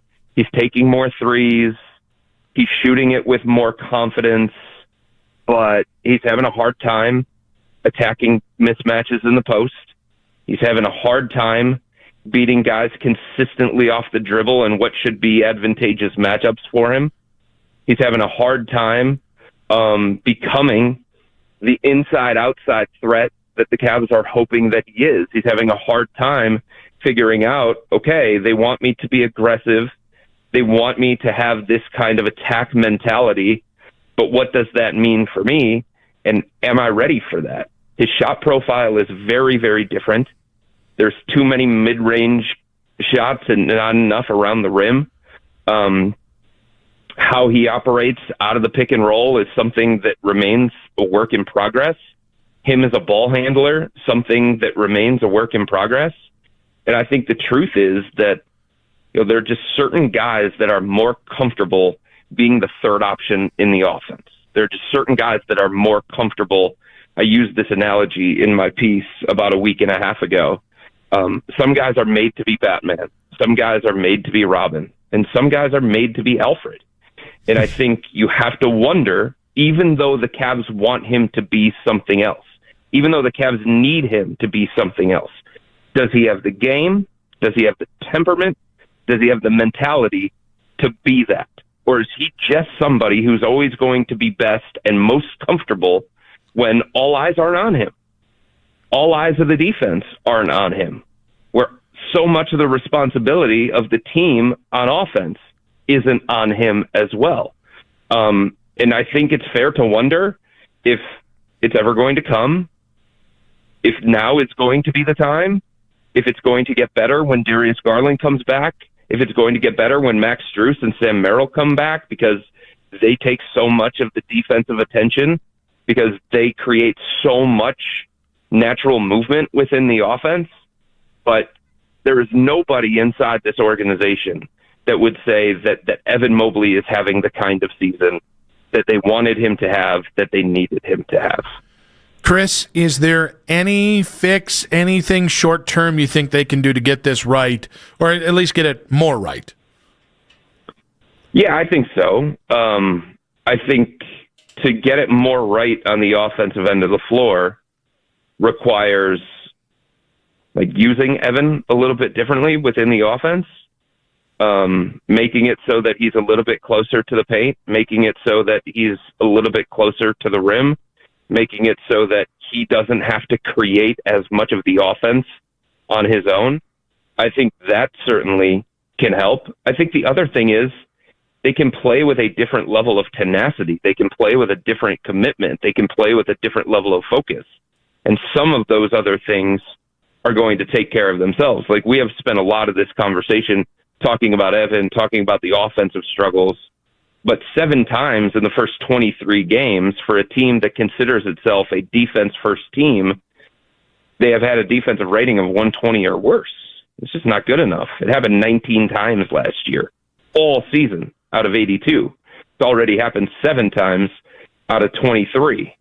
So I think there has to be a level of understanding that the personnel for this team is different. There's no doubt about it. They've lost some pieces of who they were last year, but they have to take what is happening a little bit more seriously if they're actually going to fix it. And it's strange because I think coming off of the playoff loss against Indiana, guys, there were some really, really good things that we were hearing from the organization and really good things that we were hearing from the players as well. There was a level of understanding that forget the injuries and forget the circumstances, we just weren't good enough against Indiana. They showed some things about us that were problematic, and they exploited some of those things.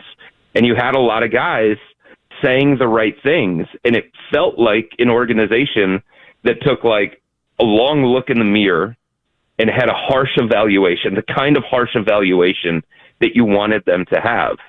But it just doesn't look like that this year. So I think there has to be a little bit more focus. I think there has to be a little bit more commitment to doing the right things. I think there has to be a little bit more care taken toward what the regular season is supposed to be. And it's not only about results, right? It's not only about their record. It's about building championship habits. It's about doing things the right way so that when the playoffs roll around, those things are second nature to you.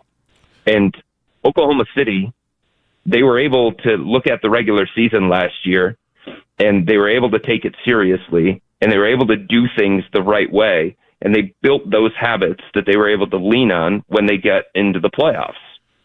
You just don't see the Cavs doing those same kinds of things.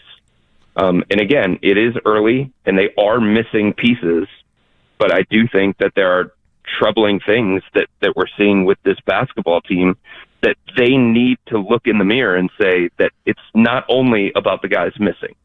It's not only about some of the circumstances surrounding us. We've got to fix these things internally, and if we don't, then we're not going to be the team that we want to be ultimately. Chris, we got a boogie, buddy, but you're the best. We appreciate you. Thanks, Chris. You got it, guys. Anytime. Chris Fedor, Cleveland.com, and the Fan Hotline. We'll have a quick reaction to what he had to say and another look at the Kevin Stefanski buzz from Jeremy Fowler in 5 minutes on 92.3 The Fan. This is Andrew Bogish with an Odyssey Sports Minute. Only hockey, right? The NHL and IIHF finally figured out how to get the best players back in the Olympics. But now the rink in Italy isn't meeting NHL standards. Specifically, it is shorter end-to-end than it should be. This will apparently not keep NHLers from playing in February, but it shouldn't happen, and it's another way to knock a sport that needs as much good PR as possible. I'm Andrew Bogish. Must qualify for enrollment.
game. You can now find 92.3 The Fan on YouTube.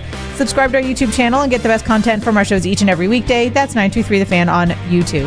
Headline sports news every 20 minutes on 92.3 The Fan. From the University Hospital Sports Desk, I'm Meredith Kane.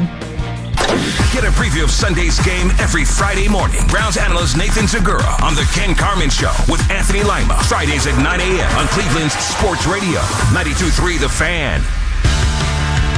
It's the 4 o'clock hour on Afternoon Drive.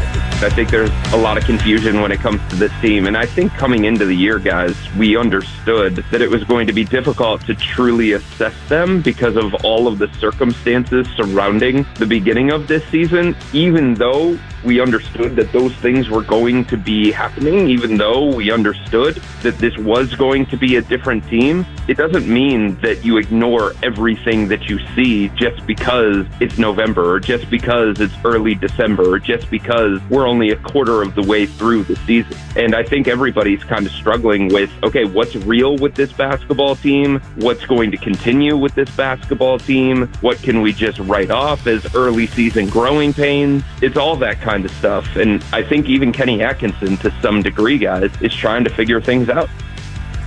Back on Afternoon Drive, that's the voice of Chris Fedor of Cleveland.com giving us his take on the struggling Cleveland Cavaliers after the Boston loss there.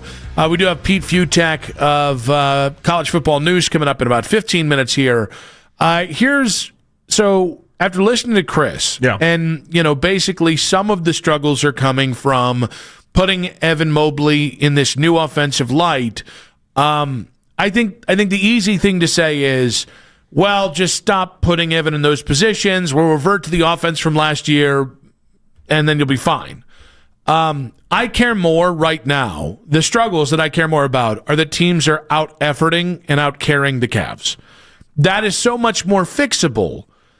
And when I mean fixable, what I mean is it's an immediate fix that I think would have an immediate change without a long-term drawback. I think the idea that you get 20-some games into the season, I think it's about quarter way through the season, and all right, Evan really hasn't taken to this new role yet, so let's bail on that. I think that's dumb. I understand why people want to do it, and I don't like the word dumb. I think it would be incredibly overreactive and counterintuitive to what is going to be the best thing for you long term. I'm comfortable with Evan noodling his way through more than 50 games, if that's what it takes. Because the thing with these kind of changes that they've made is they just take time. And so if Evan hasn't been the focal point of the offense, or a lot of the offense hasn't run through him, it's a little impatient to get 25 games into the season and go, well, it's not working, I guess we'll move on. No, you got to see this thing through. I agree 100%. The part that I find interesting, and the part I guess I didn't see coming, is the idea that Chris insinuates that he's Alfred, not Batman, not Robin, Alfred. That's all he couldn't even be like Catwoman. I just don't know that there's a third person in the Batman world that there's we're like going off of. People in the Batman I mean, world. like in the Batman the good guy circle. side. No, like the circle of Batman. Isn't it just? It's Batman. It's Robin. Yeah, there's Nightwing. What is Nightwing? It's like a different version. I'm not a Batman guy. I don't know. Nightwing is Dick Grayson grown up and then goes on to become basically Batman. Yeah, replace be his own Bruce Batman. All I know is Chris referred to him as the butler. Okay, that's all he referred to him as the butler. Let's not lose sight of that. The guy that everyone thinks is going to be MVP conversation, is going to be one of the league's great players in this league. The main beat reporter called him the butler. Like we have to pay attention to that. If that's something that is true, that defensively he'll always be great, but offensively that's all he's going to be able to get to. And I'm not saying bail and give up on the process. Let's see this thing through. Let's see if he can get there. It's been years though. We've watched him for years, and if he's only going to be the third best scoring option, and that's all he's getting to, then that does disrupt a lot of people's plans for this season. I just think that there's going to come a point. It's so funny because we've talked for so long about when comes the point that you're going to choose between Donovan and Darius. And that's just felt like such a logical conversation. The answer to this point has been never. And I think some of that's been lack of opportunity for the Cavs to make even a lateral move with Darius. And some of that's just, hey, we want to give this thing time to work out. And again, I think as impatient as I've been in separate moments, I think to this point, I think Kobe Altman has been right to be ultra cautious with breaking up the core four. Now, that being said, I think the next iteration of the conversation we're going to have, I think we might have already gone past choosing between Donovan and Darius, and I think we might be getting closer to choosing between Donovan and Evan. And the problem with that conversation is that it's okay. There's layers here, right? For a while, we thought it was going to be Evan was just going to overtake Donovan, and then Donovan was going to get older, and as older players do, his production would slip. What's happened here is Donovan's having one of the best seasons Donovan's ever had. Offensively, he's been an absolute juggernaut. I don't think I've ever seen him consistently play night in, night out as good as he's doing right now, and the numbers would back that up as well, okay? The problem with this is that Evan hasn't held up to his end of the bargain yet. Yeah. And so it's not really even like you're running out of time to watch these almost be two ships that pass in the night and then they meet up in the middle, which is what we thought this year was going to be in a handing off of the guard type situation. Instead, we're now stuck with, all right, Donovan, have this career year that you continue to have as we just kind of sit back and watch Evan just kind of be a great defensive player but not improve on the offensive side of the ball at all. Well, and you almost wonder with the Cavs, if you're thinking, because again, it's not that Donovan and Evan can't play together. It's that their timelines look so different. And you would expect at some point in their 4 years together that their timelines might not converge, but would at least get closer together. I think it's harder for Evan to become the guy he is when championship it's not just enough pressure to be, you've got to be the face of the franchise. You got to be the offensive backbone of this team. You now also have to do it while trying to chase a championship. That I wouldn't be surprised if that's something that stifles Evan to some degree.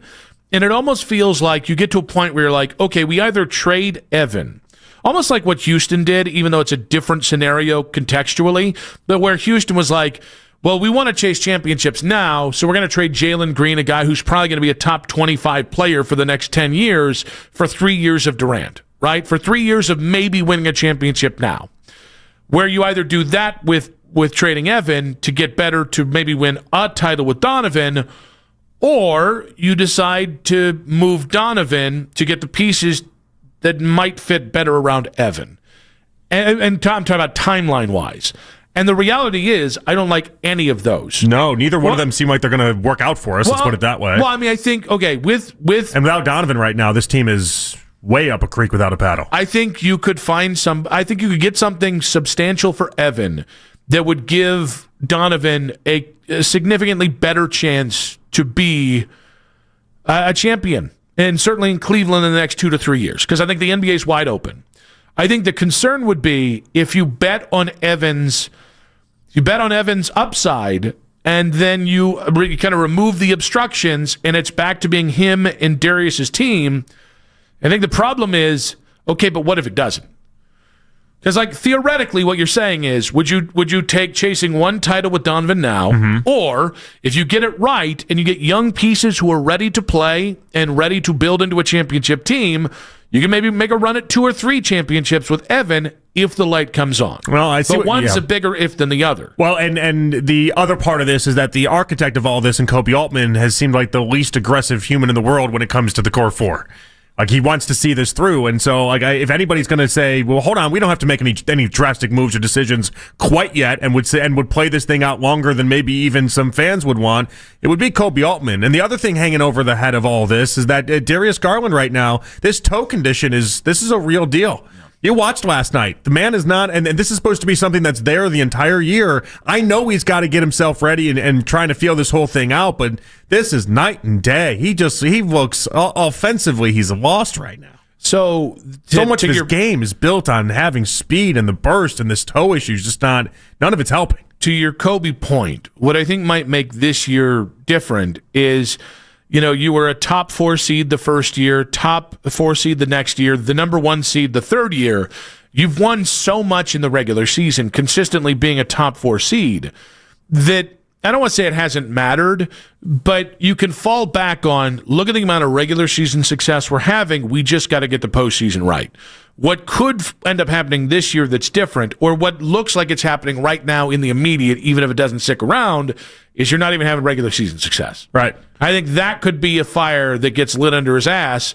And again, that's a could. I don't know that it would, but I wonder how Kobe views this. Again, I'm comfortable being uncomfortable and giving Evan a chance for it to just go on, because once it goes on, it's really tough to see that light. Once that light goes on for certain NBA players, it never goes off again. But there will come a time this year where you don't have an option. Like, you get 50 games into the year, or even halfway, 40 games into the year, and Evan's not clicking. It's just not working. He's not comfortable. He's more comfortable being Alfred than he is Batman. You're not going to have any other choice but then to go back to who you were, just to try and get a top 4 seed and the best chance to compete for a title this year. Yeah, there's some things that I feel like the Atkinson era had promised us that for this version right now, and you can take this even outside of the core 4, because we talked about lack of hustle. We talked about playing hard, all these things. Like, in Chris's article, he says that they're the second least productive bench team in the NBA. Like, these are the little things that I thought Atkinson had turned over and had made significantly better last year from the JB Bickerstaff time. And to watch him have a full offseason where he's not off coaching Team France and can be around everyone, where they promised us that all this development would happen. A couple injuries later, all of a sudden, it seems like so many parts of this team is just melting down, even outside of the core 4. Real quick here from Shams Charania. The NBA fined the Cavaliers $250,000 for violating the player participation policy for not making Darius Garland available for a nationally televised game versus a non-national game. Dude's got a toe issue, you Jagaloons. That being said, Pete Fiutak coming up in about the NBA's the Jagaloons, not the Cavaliers. Pete Fiutak in 5 minutes on 92.3 The Fan.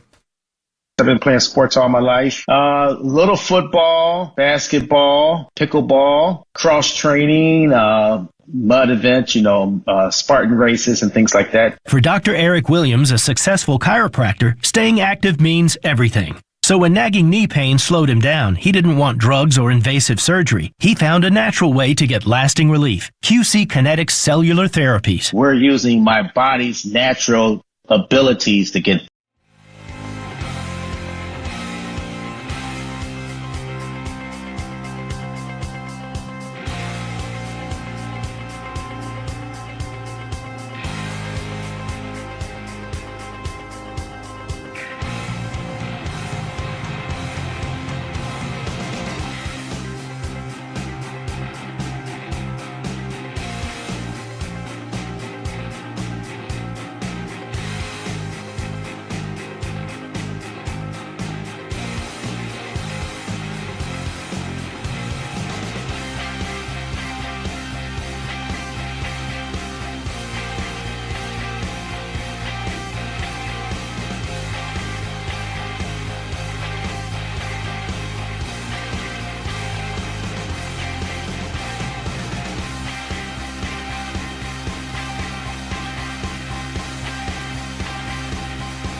Fox injured his Achilles following a preliminary MRI.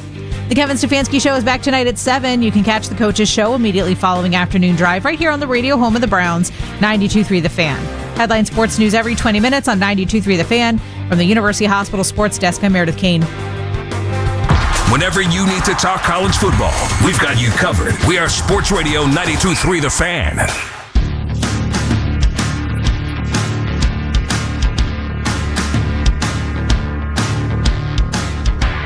Back on Afternoon Drive, Nick Wilson, Jonathan Peterlin. More on the Cavaliers to come later in the show. And coming up at 5:20, we'll get back to the Jeremy Fowler, Kevin Stefanski report.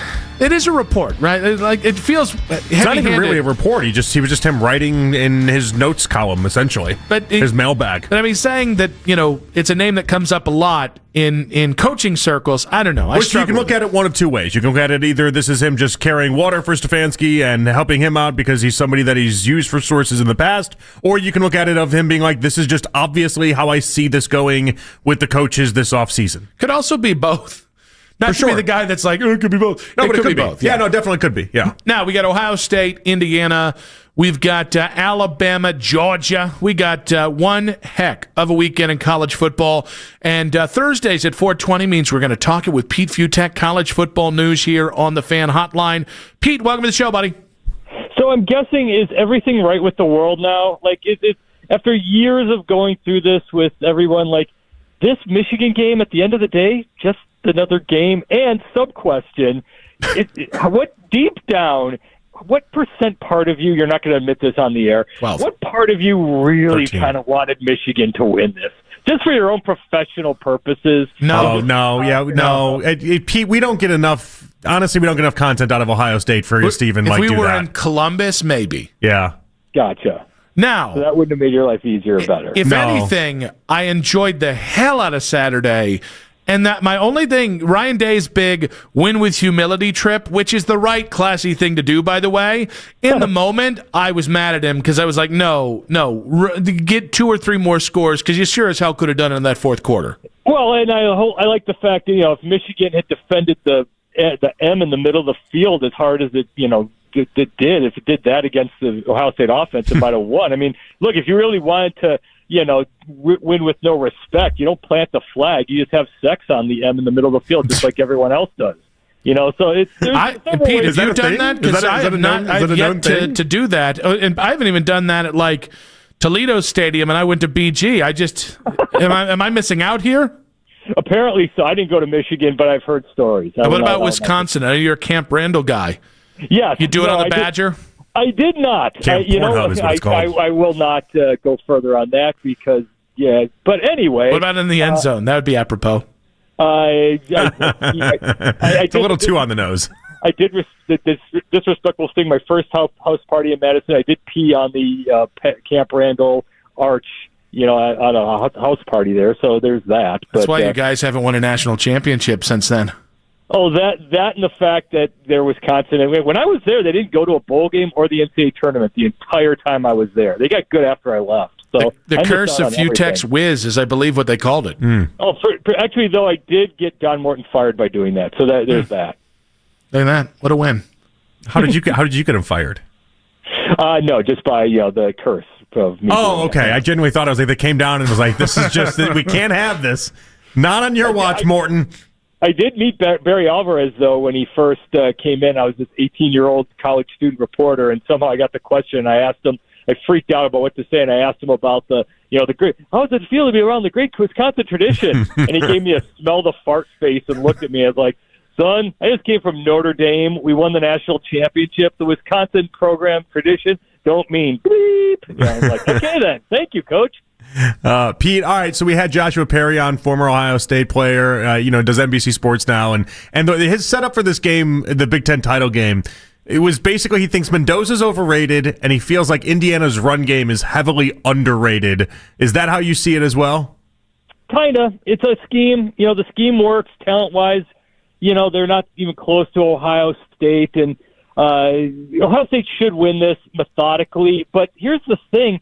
It kind of gets blown off nationally, including Michigan. Where's the really good win by Ohio State since, I don't know, at Washington, but not really in September, or Texas in August. They haven't actually, again, it's Michigan. Obviously, it's a great win. You win at Michigan, no question about it. You needed this. It goes beyond just X's and O's and teams. A great win, great win, great win.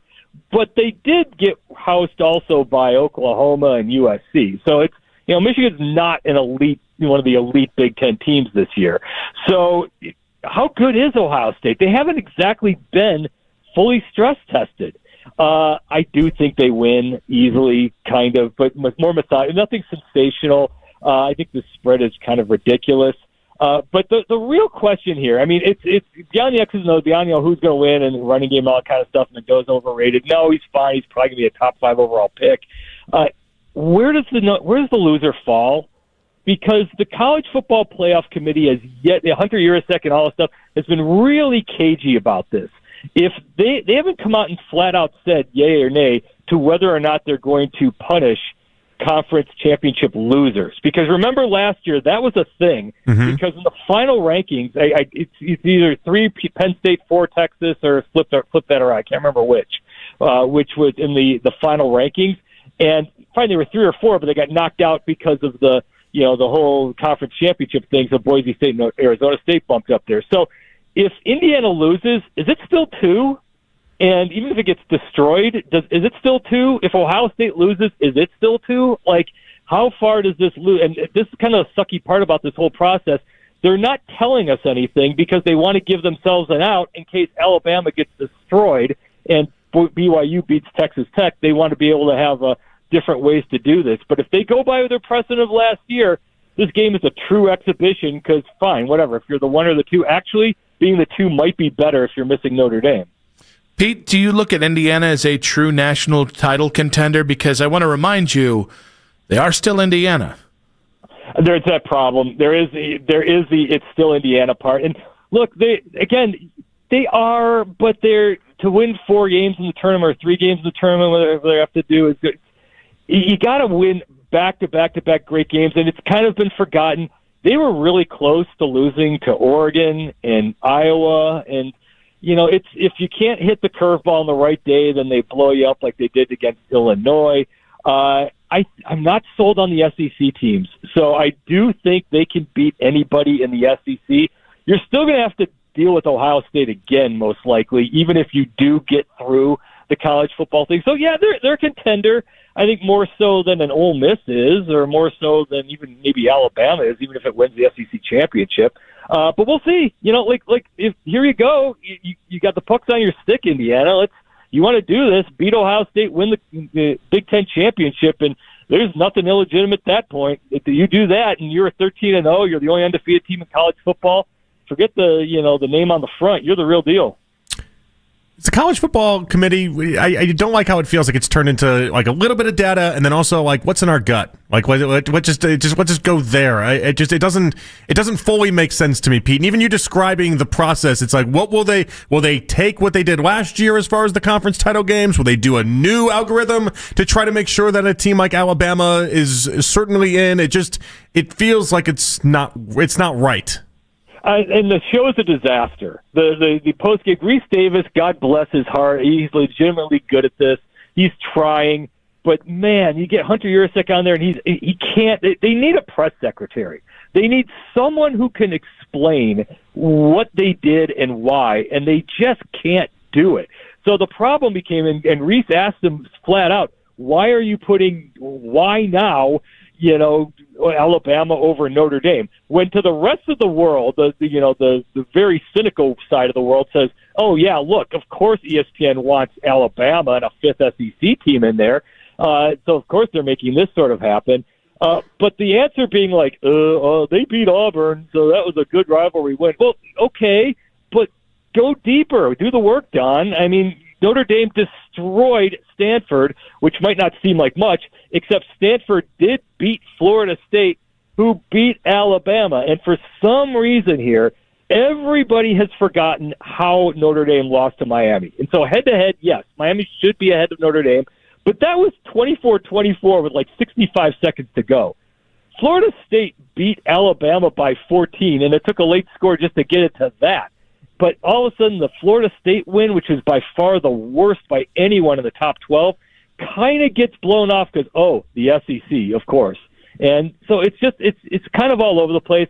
They should be able to put cameras in the building, put it in the room in Grapevine, because if you can't explain why your rankings are what they are and you're afraid of any blowback, well, you shouldn't be in that room. All right, Pete, we go to the coaching rumor mill. Bob Chesney went to UCLA, didn't even end up at Penn State. Are you a believer that Penn State already has something in the bag, they just can't say it yet, or is it a crap show? They have to. And to go for the pretentious name drop thing, I asked you one time way in the day when Texas lost defensive coordinator, I think it was Will Muschamp, and asking Mac Brown, what are you going to do now? He's like, well, we're Texas. We'll find another defensive coordinator. Well, as it turned out, they did, and they stuck from then on. But anyway, same thing. You're Penn State. You're going to find a good head coach. And so either they're kind of waiting this out and kind of trying to see whether or not Manny Diaz actually beats Virginia and wins the ACC championship, or maybe Tony Elliott, or maybe one of the key assistants. But whoever it is, it's not going to be a big enough name for Penn State fans. I still think, like many others do, that James Franklin was still the right guy and they got rid of him too early. But okay, whatever. But they're still going to have their chance at throwing money at whoever they want to throw their money at and get somebody. It's going to be okay. What'd you make of the calendar discussion around all this? What everyone forgets, and it's kind of lost, is that theoretically these guys are supposed to be college students and go to class.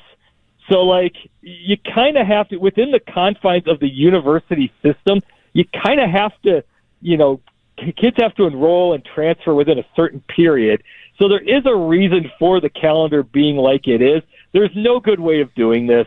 I get it. For some reason, the early signing period being now, I get it. You got to do it to get the guys into class and enrolled. It's in timing period. It just stinks that the timing is right now. But it comes down to this.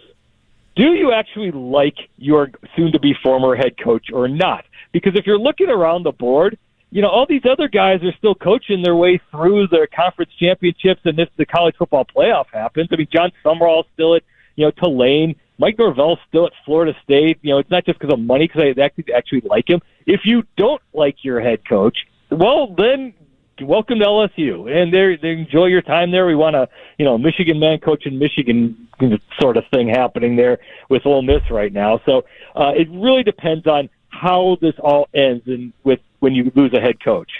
All right, we're going to give you 5 minutes to scream about Lane Kiffin and what a jerk he is. I don't care. You know what? I think I'm stumped for him. I've always thought he was vastly underrated as a head coach.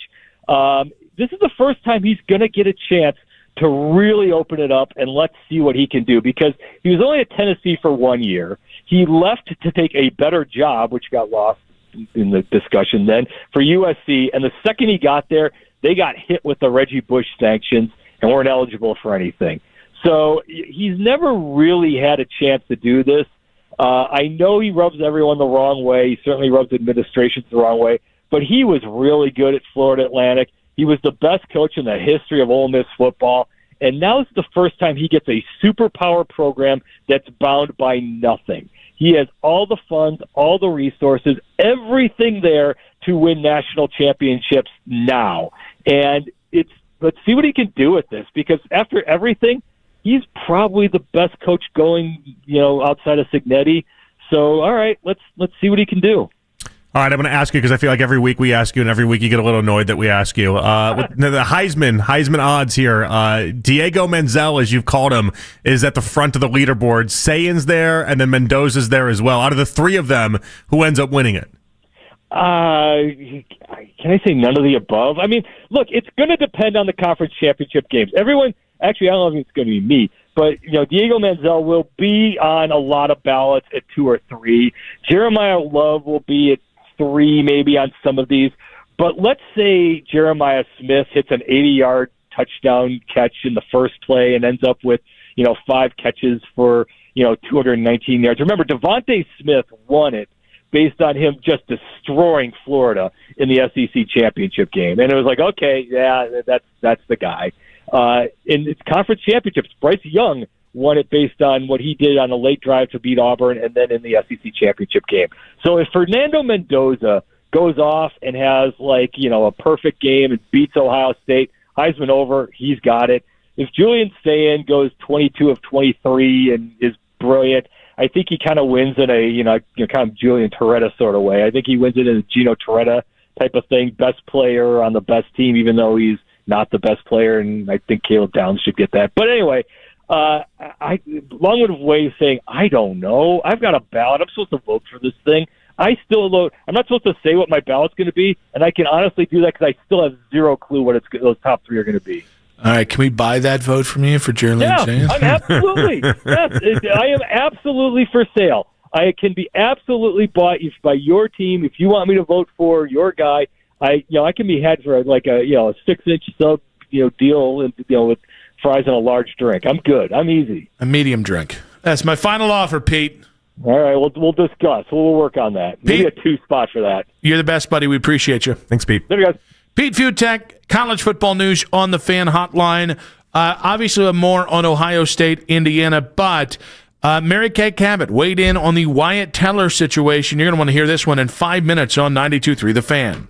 Hey, it's Nick Wilson here. Let's talk about the roof of your home because it is getting a test right now between the snow and the blah, blah, blah with the 25 degrees, I think is what it was when I woke up today. So a lot of you will need to replace your roof this winter, but be forewarned, there are roofing companies out there that skip over the most important part of the process, the attic ventilation.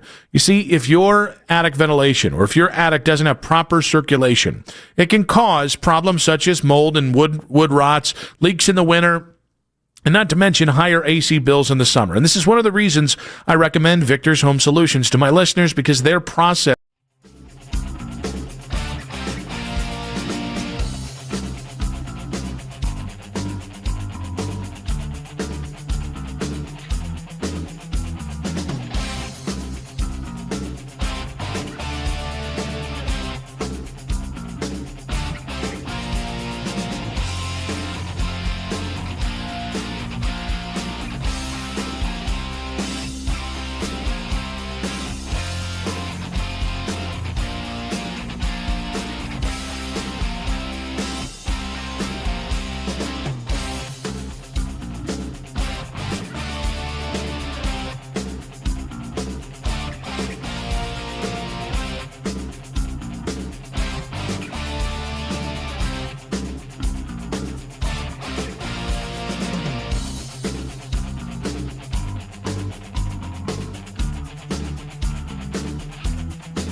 Your wages, savings, pension, home, and even your Social Security check. Call 800-269-3454 for your free consultation and to see if you qualify. That's 800-269-3454.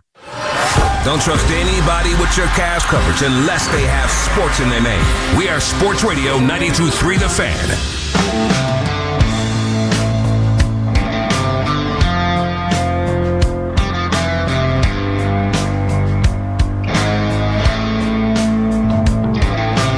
As always, you can listen to this show and all of our local shows on The Fan on Apple Podcasts, Spotify, or wherever you get your podcasts. Nick and JP back on Afternoon Drive. We got Cash. Love it. Hate it. Coming up at 6:30 tonight, but we are going to get back to the Kevin Stefanski blurb from Jeremy Fowler at 5:20 today. We get the lead coming up in just about 15 minutes here, but it's interesting. The Wyatt Teller situation has not.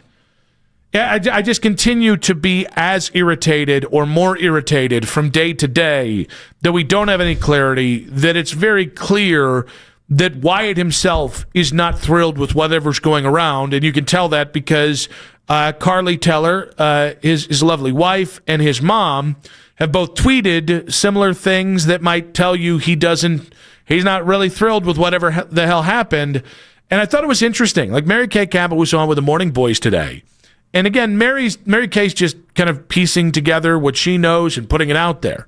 But as I was listening to what she said here, I'm not mad at Mary Kay, so I don't want to. But I just it took me right back to where I was on Tuesday, where I lost my damn mind about it.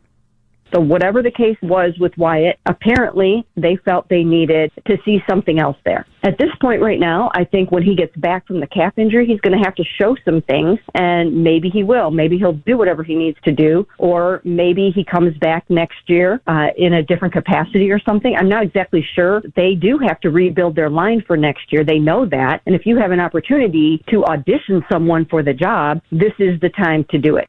I don't understand why we're auditioning Tevin Jenkins. There's 5 years of NFL tape on Tevin Jenkins. Well, I mean, so maybe they're just looking at it as a cheaper option. And I don't want to give them credit in this because I think what they've done is crap. That's why I think I spearheaded the thing on Monday and bringing it all up. I don't love this situation. I think it's awful. But Tevin Jenkins spent the majority of that time in Chicago as a tackle, and so maybe they're trying to see now if he can do something different as a guard. Well, what's weird is he was best like at the tail end there. He was playing right guard. And that's where he was best. That's honestly what saved his career because Tevin is a right tackle or left tackle. He was unplayable. Did not work. So, like the idea that you need to see, like we were talking about this off air. I get Luke Whippler. Luke's been here for 3 years and we really hadn't seen the field consistently. I think Ethan Posick is finally playing as well as he did his first year here. But I understand Luke Whippler, next man up, okay. I don't get the Zach Zinter thing. If you're not good enough to dress, you don't get to audition. I'm not. That sounded personal. I don't mean it against Zach. I think he was one of the great guys of that Michigan team. It's just if you can't crack the everyday lineup, I'm sorry. If I can't put you on the active roster all but one time this year, I'm not going to let you in there against real NFL competition. But at some point, there were two things that really. One, bringing back Wyatt in a different capacity next year. You're going to bring back Wyatt Teller, the guy who's graded out as your best offensive lineman, as a backup. You can get the hell out of there. Well, you absolutely can. That's insulting at this point. It just doesn't make any sense. And even in a different capacity, were they thinking maybe left guard? And if Joe Bitonio retired, is that maybe what she was suggesting there? Well, then wouldn't we see? I would just put Wyatt Tevin Jenkins over? I would put Tevin Jenkins over on the left side, and then I would just let Wyatt stay in his role. Yeah. But like the crappy part about this is a contract year, and you're doing it to this man. First off, there's no point of auditioning people anyway in the middle of a football season. That's not when you do auditions. This isn't what this is supposed to be. You're supposed to put your best players out there and then let the chips fall where they may, not do auditions with Tevin Jenkins. Yeah, I mean, listen, we are getting to audition point of the season, right?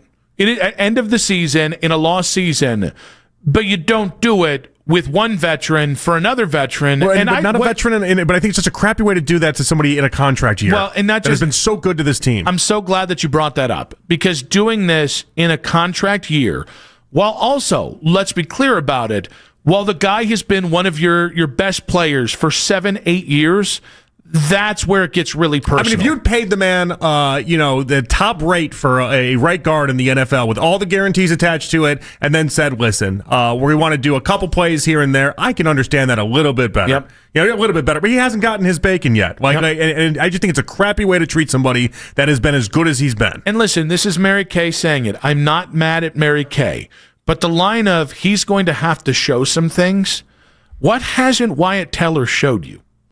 That's that, and I'm actually getting legitimately heated. Like I'm gonna have to take off this ridiculous. And I've gotten Christmas reignited with sweater. this too. It's not showcasing he has as well. to show things. Yeah. Are you freaking kidding me?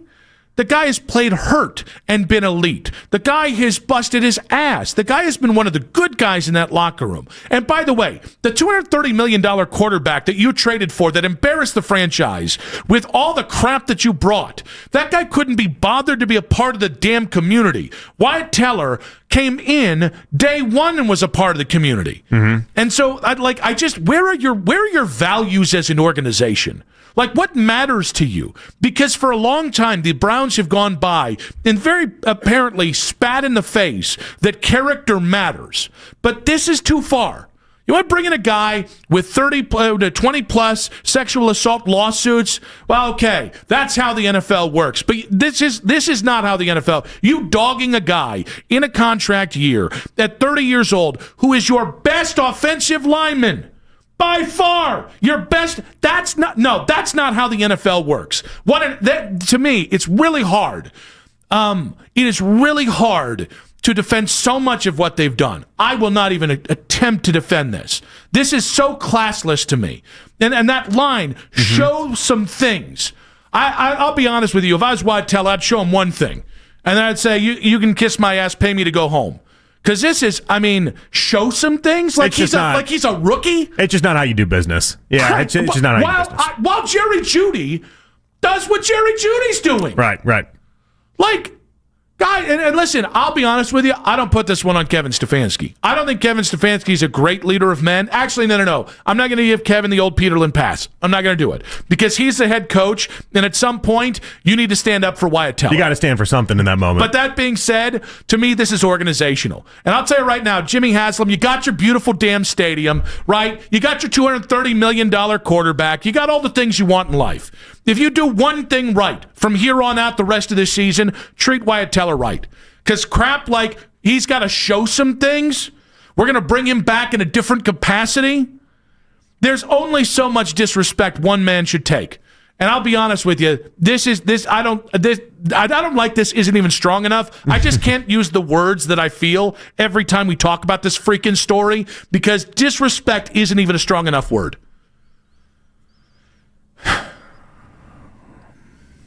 Sorry, because you get pumped up, and then I get pumped up, and then we get pumped up. Then we get pumped up together. It's okay. It's it's time to do it, Just gotta, It's just not hard. It's not hard to treat people right. And when you treat the wrong people right, and you treat the right people wrong, you can just blow it all the way at your ass. You just really can. How much disgrace can you bring on a town? And how much disrespect can people take?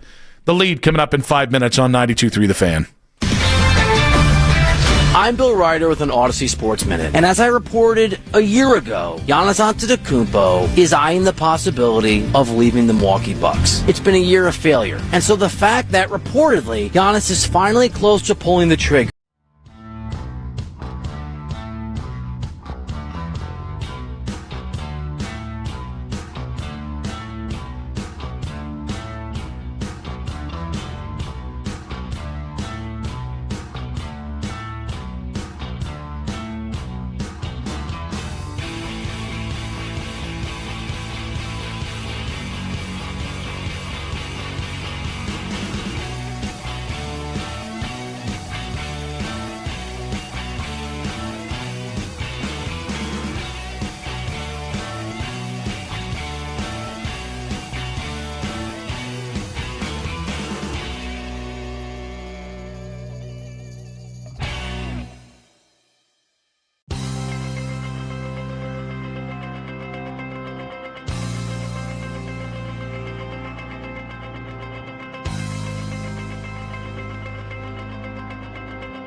On being lazy. Teams tank in sports all the time. I think it's lazy. The Browns did it for 2 seasons. And what did it get them? What did it get them? We got all this. It got the first Super Bowl window. You get cussed out on the internet over a guy who probably ain't even going to be the quarterback next year. Congratulations on your huge win. And here we are again. The Ken Carmen Show with Anthony Lima. Weekday mornings starting at 6 a.m. We are Sports Radio 92.3 The Fan. It's 5 o'clock on The Fan, and it's time for The Lead with Nick Wilson and Jonathan Peterlin on Afternoon Drive.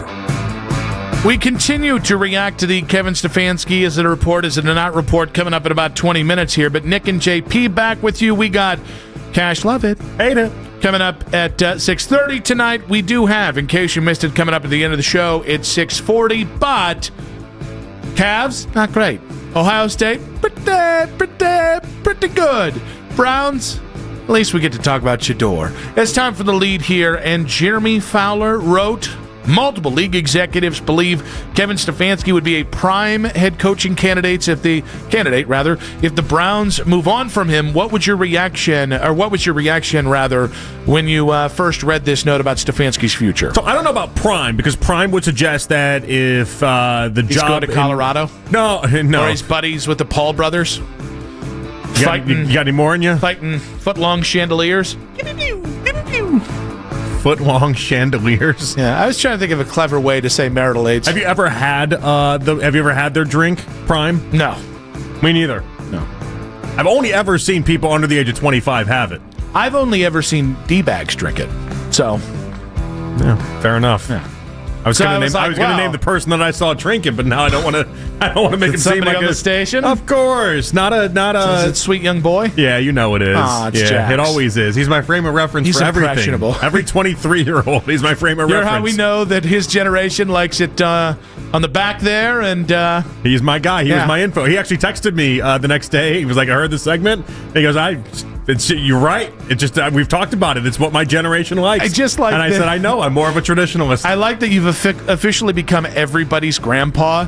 That your entire scope on an entire swath, an entire group of kids or a generation of people is. Yeah. What does Jax Gregory think? That's pretty wild. But he is a microcosm of every 23-year-old. You just wanted to say microcosm. No. It's the only way to describe it. He is a perfect encapsulation. He's the quintessential 23-year-old. Every 23-year-old that I would ever possibly come across at this point. But how do you know that if you haven't come across more 23-year-olds? I mean, I guess I'm just playing with the assumption here. It's just an assumption. It's all I got. It's all I got to go off of. I'm not. 23-year-olds don't come in my life often.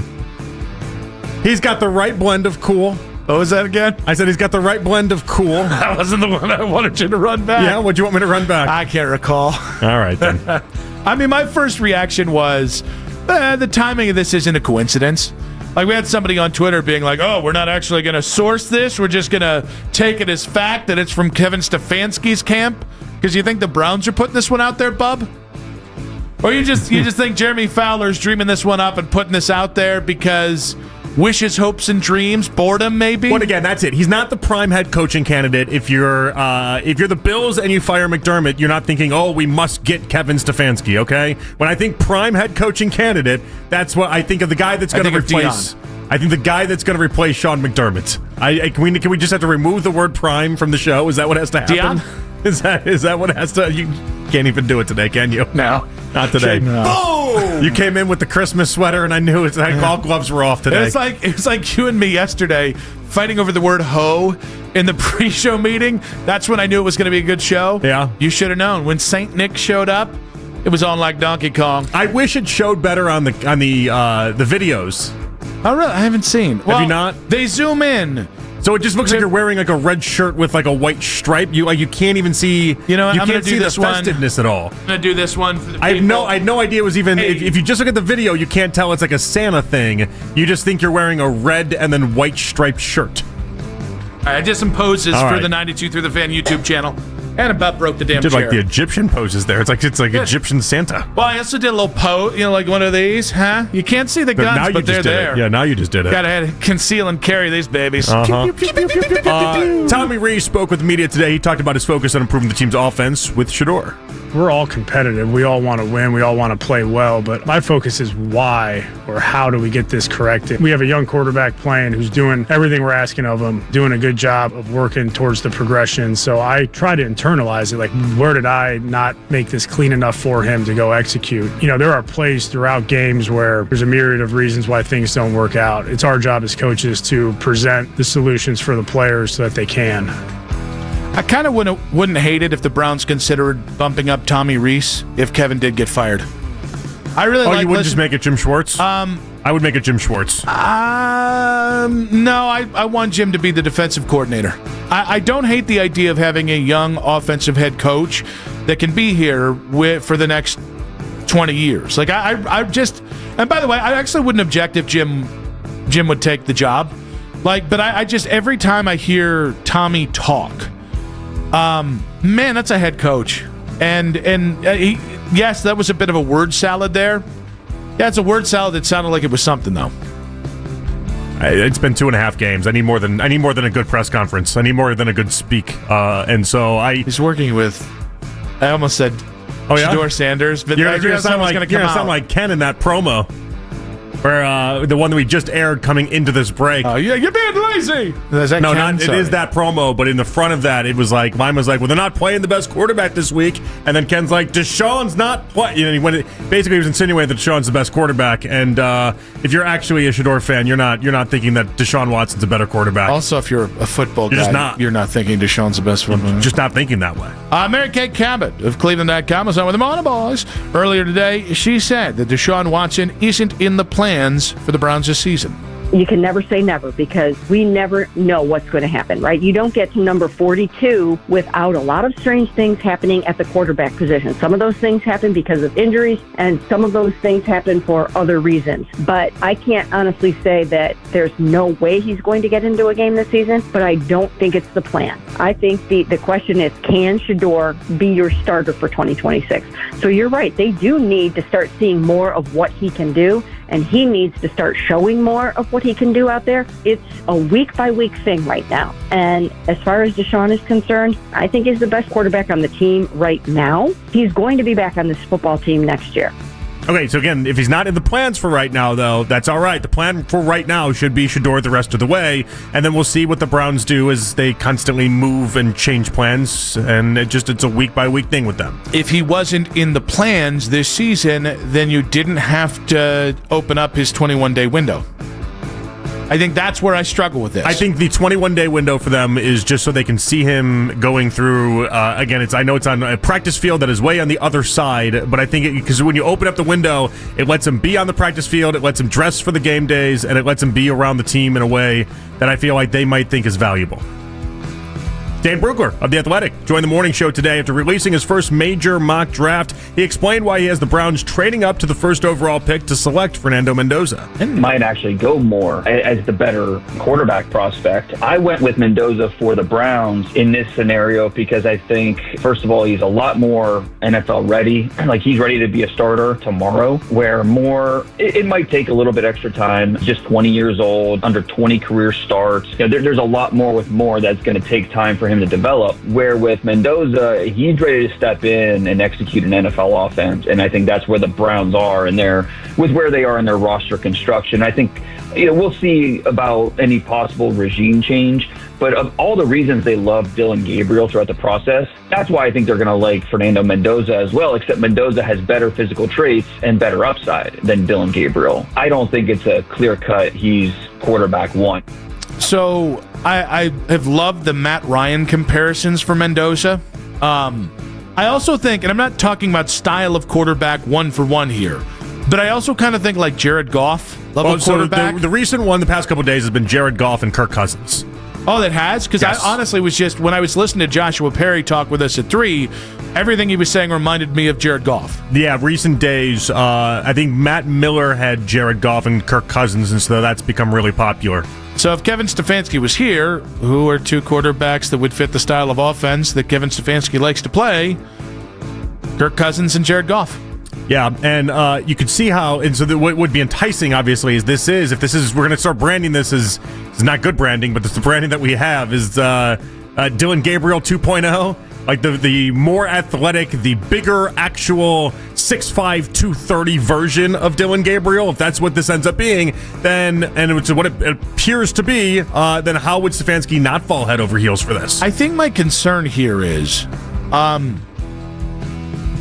when you take a quarterback that might have I don't want to say limited ceiling, because if the top 12 quarterback, that's not limited. That's really good. It's just not top 5.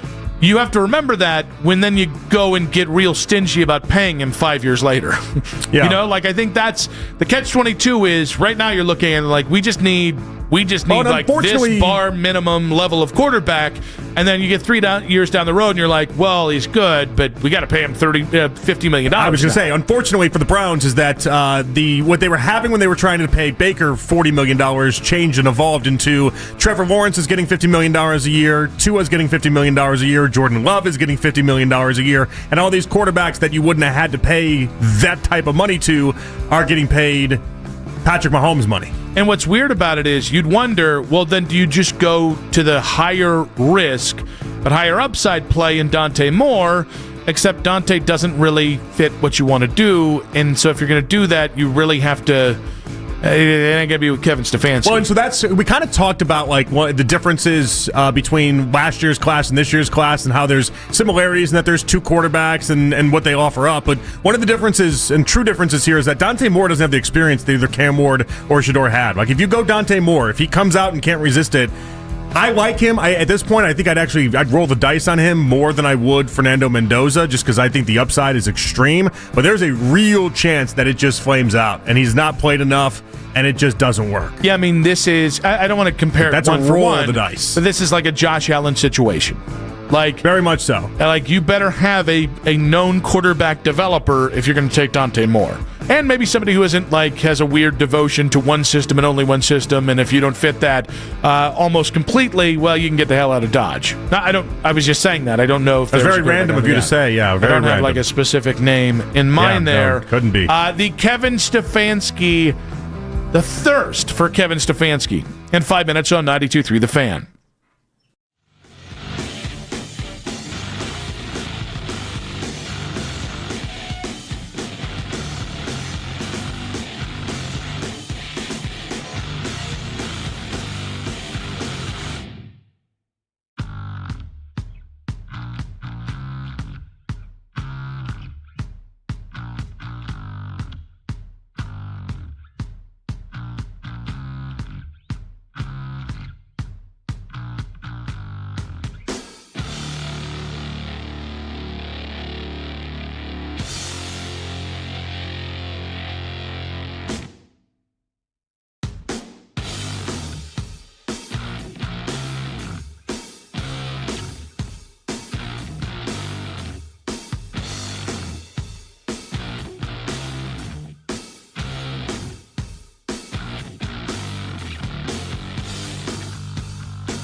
believe Giannis injured his Achilles following a preliminary MRI. The Kevin Stefanski Show is back tonight at 7 o'clock. You can catch tonight's Coach's Show immediately following Afternoon Drive right here on the radio home of the Browns, 92.3 The Fan. Headline sports news every 20 minutes on 92.3 The Fan. From the University Hospital Sports Desk, I'm Meredith Kane. There's Cavs and there's NBA news that happens while you at work. Baskin and Phelps. Weekday mornings starting at 10. Get the latest from Browns practice throughout the week right now on our YouTube channel. Daryl Rutter recapping each and every practice and game while featuring the best highlights from coaches and players during media availability as well as on the field action. Subscribe to the 92.3 The Fan channel on YouTube now to get all the latest from Daryl Rutter and the Browns all throughout the football season. Do they want a loss? The guys in the locker room don't. But here's the thing. Sorry, you can land a better player at 8 than you can at 4 sometimes. True. You know what I mean? Yeah. So go play to win. I agree. I don't think there's any question. But do you think they're seriously saying, "Oh man, if we don't win this week, it's going to be so embarrassing. What are we going to do?" If it's so embarrassing, then you start firing people on Monday. That's my point, sir. Okay. Well, I'm just making sure we're on the same page. Thanks for let me reel you in. Okay. That's my point. Wait, what was at the end there? Who the hell cut that sound? What was at the end? Was that Jake? Did Baskin burp? Jake, I'm going to need you. There's a few things. Did we have to leave the Jeff Phelps giggle there? Like the they sounded testy. They did. Well, that sounded very testy. You got Phelps is he's cursing at Mennigan today over a Marvin Harrison Jr. idea. And by the way, he had every right. I love Dan Mennigan. That's our guy. He had every right to get cursed at. I thought it was a good idea. Jeff Phelps brought up the idea of Marvin Harrison Jr. and they wouldn't let him talk about it on air. Yeah. Meanwhile, but anyway, so Phelps is still he defaulted to cursing, which is not something Phelps does. That was an extremely testy moment between the two of them where they were both trying to agree with each other. Where's Jake? And then I called for him. The burp heard around. I called for him. No. I went a little bit morning show there. What was that? Yeah. Bring me Jake. That's kind of how this goes. Like a 1400s king. Yeah. Sit him right next to the fatness. Right next to my jester, please. I got the yearly bout with gout. I called for Jake. All right, Jake, thank you for I missed the call out. What's up? You did. Okay. What the hell was that sound we just played? So if you watch the video, I left it in there on purpose because I knew this was going to happen. Baskin just makes a really weird noise with his mouth. He puts his finger in his cheek and pops it. For whatever reason, that's just the noise that he makes when he agrees with Jeff. Can you play wait, one more time.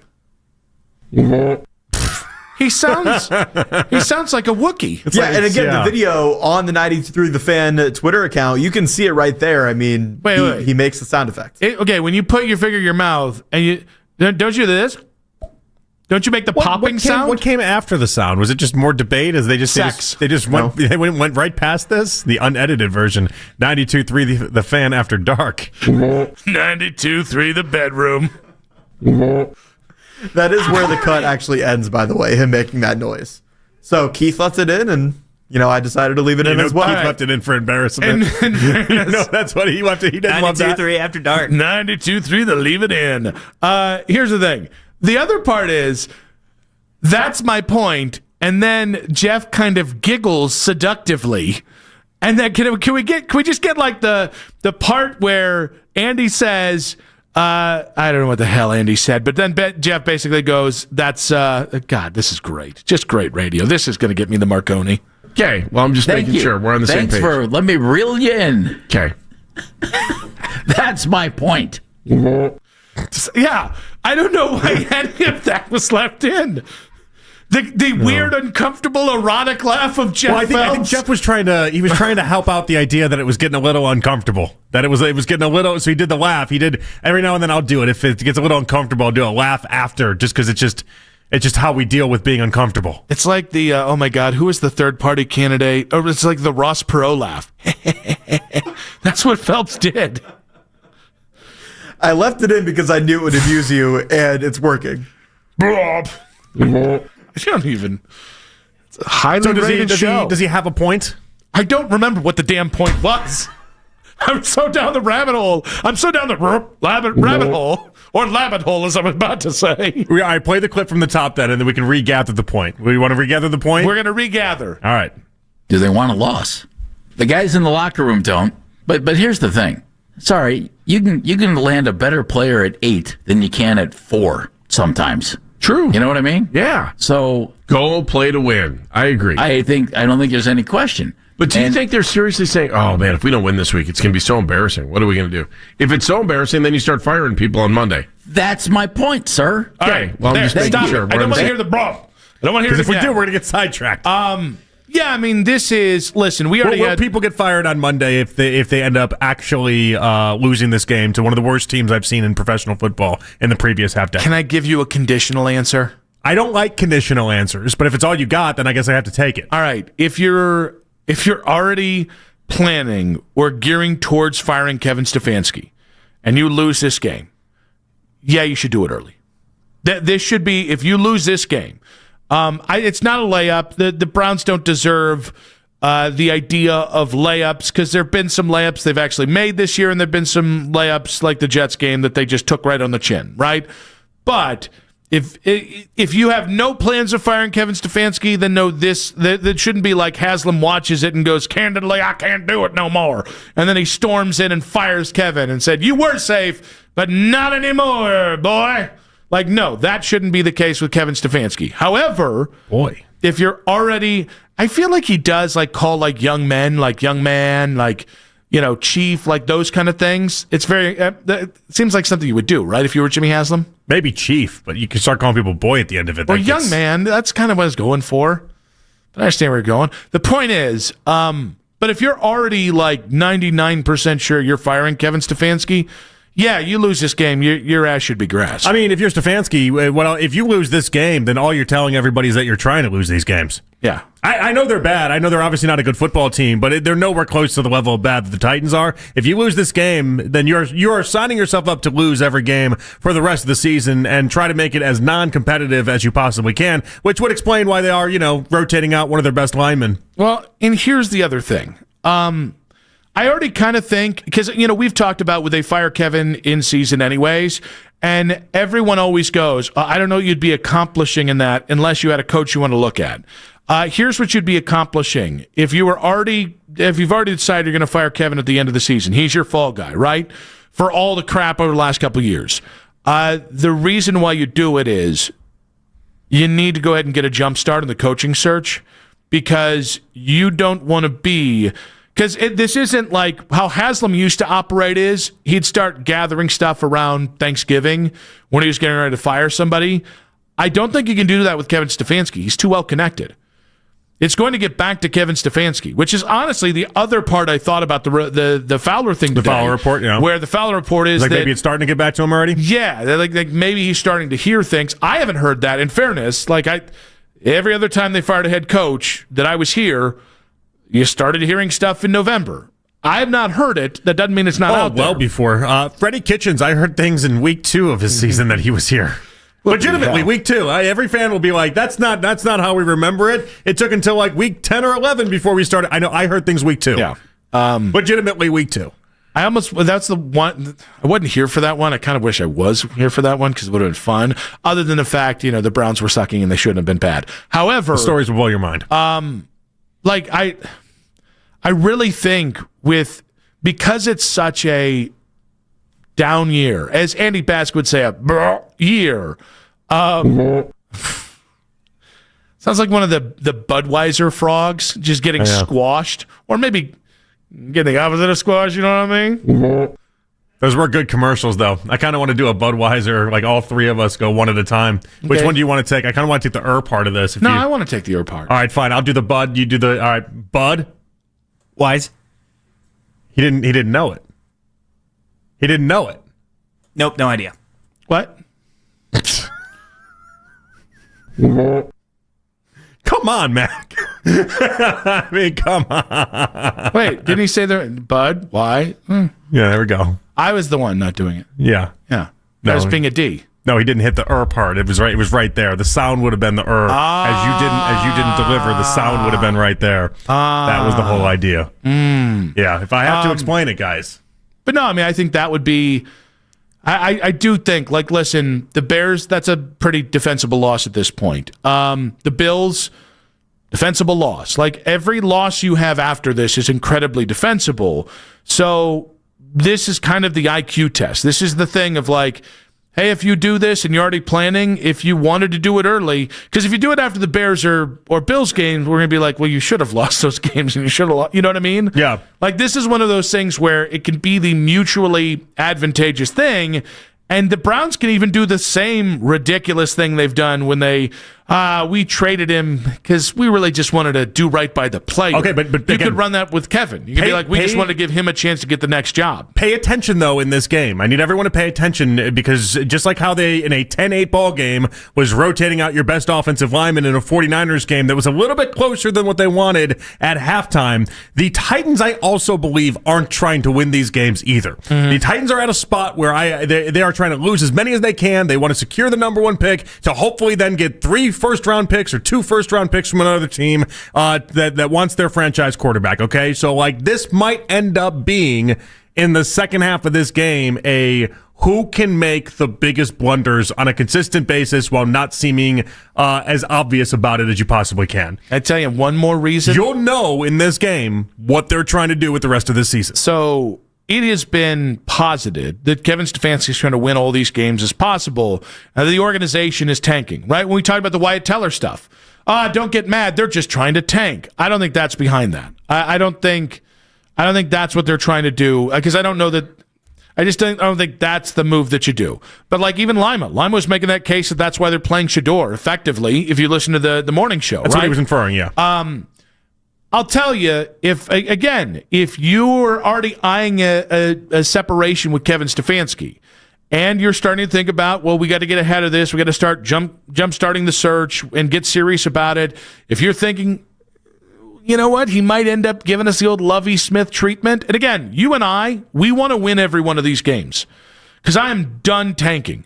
I don't think it works. I think teams, once you get that cancer of tanking in your locker room, good luck getting it out there unless you have a Vrabel or Dan Campbell to kick it the hell out, right? And Kevin Stefanski sure as heck wasn't that. But I can understand if you look at this and go, well, we got a couple games that Kevin might win, and if he slips up and loses this game, it might give us the ground fire to make that move as well. So we can go to Above Ventrone, who no longer is just tanking special teams. He can tank the rest of the team as well. Or the other read on this is that we've had this wrong the entire time, and he's actually doing this to a perfect job. Like we just had this. Wait, Kevin's like the greatest. He's not Fredo. He's actually the greatest actor of all time. He's pulling it off exactly the way that the front office has wanted him to. He's been a puppet all throughout the entire time he's been here. In many ways, if they end up losing this Titans game and he has more of these gaffes, these special teams gaffes, these hey, let's go for it on 4th and 1 from our own from the 30-yard line and do it with a rookie tight end direct snap, which is not something anybody would ever dream up of doing, while the whole offense look confused and you don't call a timeout. We might just, and it might just be that he's just kind of playing out the part that he was asked to play out with the idea. Kaiser Soze? Might be, with the idea that next year he still has his job and then you get to go ahead and make a run at it and all will be forgiven when you start winning games and you have a better team. I want to fire him more now. This is what makes me so angry. But like, you see how some of these things are starting to align where he consistently, like it's easy to lose games if you have somebody on the inside helping you lose games. It's easy to pull this stuff off. It's like Klaus saying it, but for a better draft pick. There's no gambling involved here. No, I mean the gambling is you're gambling with no gambling. My sanity. But yeah, if for the longest time we've thought that they were in concert together, all these thought partners, there is another world that exists out there where Stefanski's been pulling this off to a T, and any close game they've had, and they've had a lot of close games, all of a sudden you have something really stupid happen that you can put at the feet of Stefanski, and it's like, well, he was just trying to make sure the job got done. So we are we're piecing a few things together. There was a Baskin and Phelps sound that we had. You don't need, if I do it, you don't need to play it twice. But them talking about this game could be a fireable offense if you lose this game, and then the Kevin Stefanski report from Jeremy Fowler that there's a lot of buzz on him being a prime candidate if he doesn't survive in Cleveland. So we'll throw it out to you guys, 216-474-0092. Is this a kind of loss that gets people fired? I think there's several reasons why it would make sense, and let's just bring it back to this. The Browns should comfortably beat the Titans on Sunday. I don't get to say that a lot, but they should comfortably beat this Titans team on Sunday. It's got to be at least on the conversation. It's got to be at least on the docket to have the conversation if, in fact, you're already on your way to firing Kevin Stefanski anyways. 216-474-0092 and coexistence with the Cleveland Browns in 5 minutes on 92.3 The Fan.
not juggling.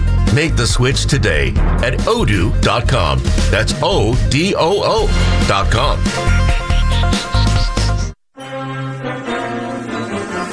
Indiana and Ohio State square off for the Big Ten Championship. How will the outcome affect the college football playoffs? Whenever you need to talk college football, we've got you covered. We are Sports Radio 92.3 The Fan.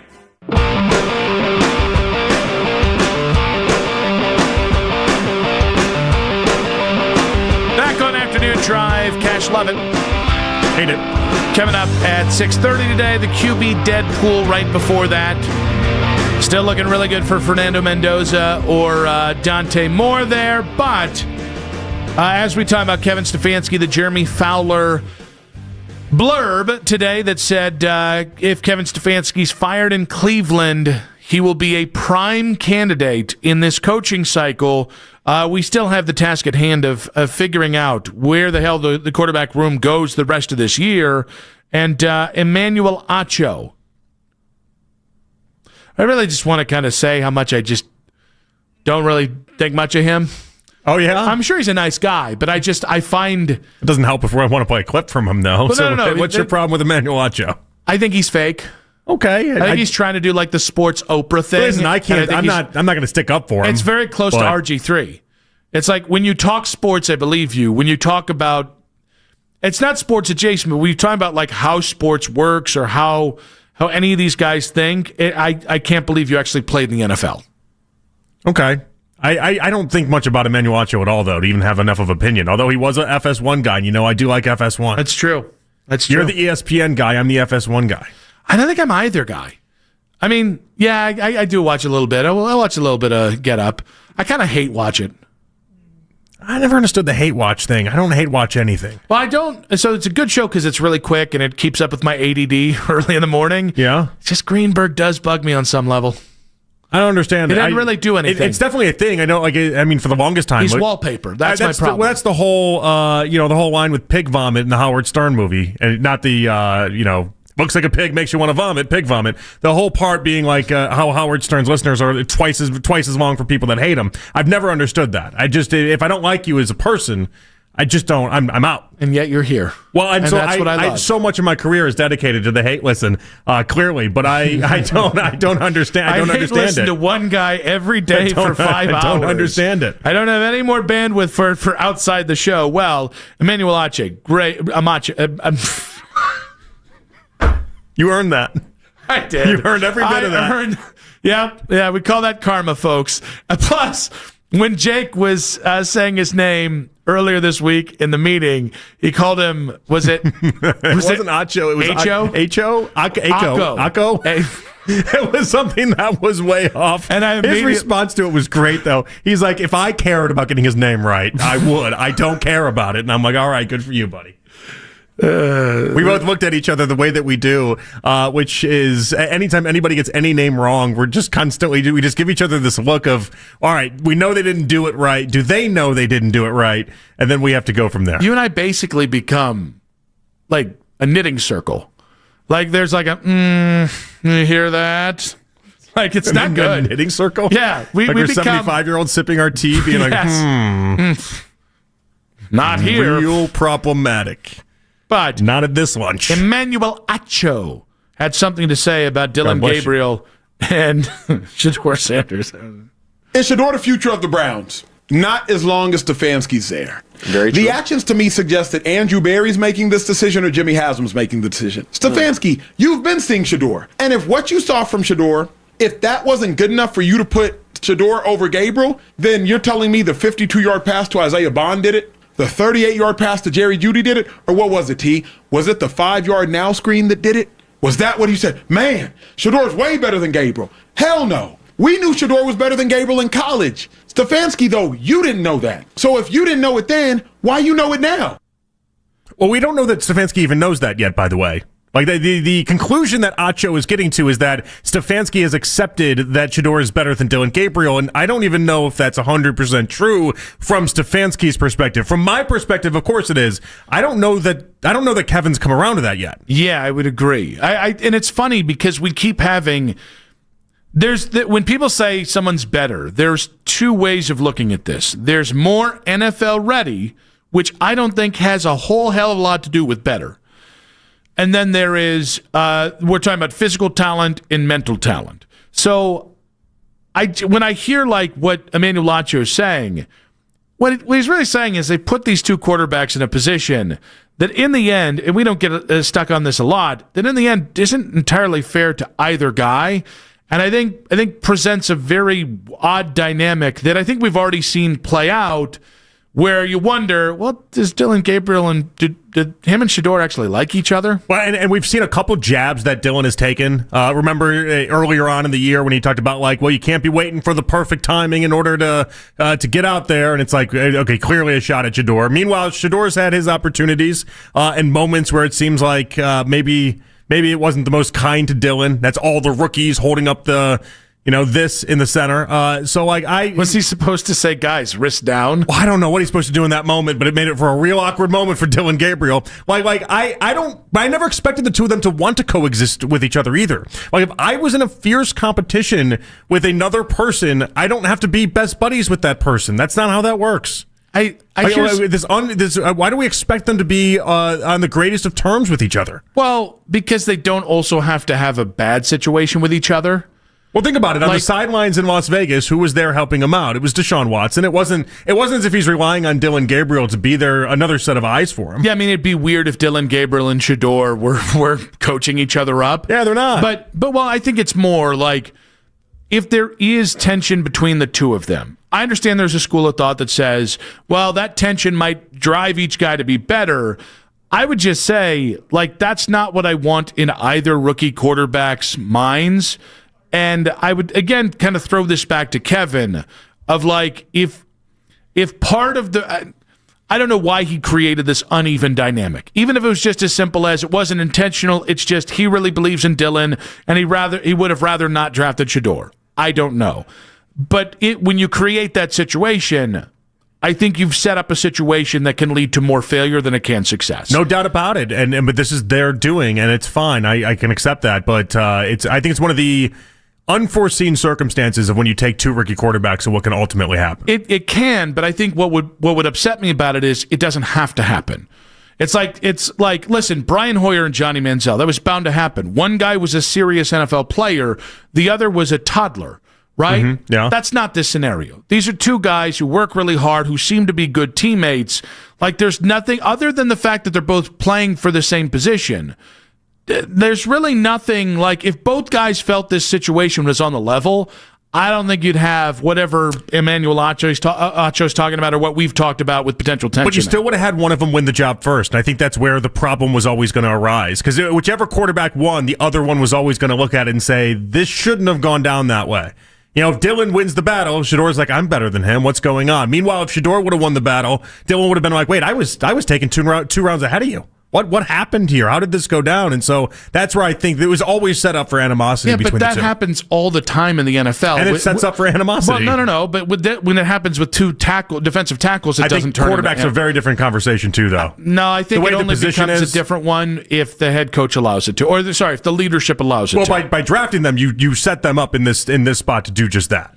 I think at some point you go, guys, you're competing for the same opportunity, but you don't have to have friction. It doesn't have to be whatever Acho or anybody else might suggest it is. 216-474-0092. Dane Brugler might have gotten some people going, talking quarterback. That's in 5 minutes on 92.3 The Fan.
nationally televised game.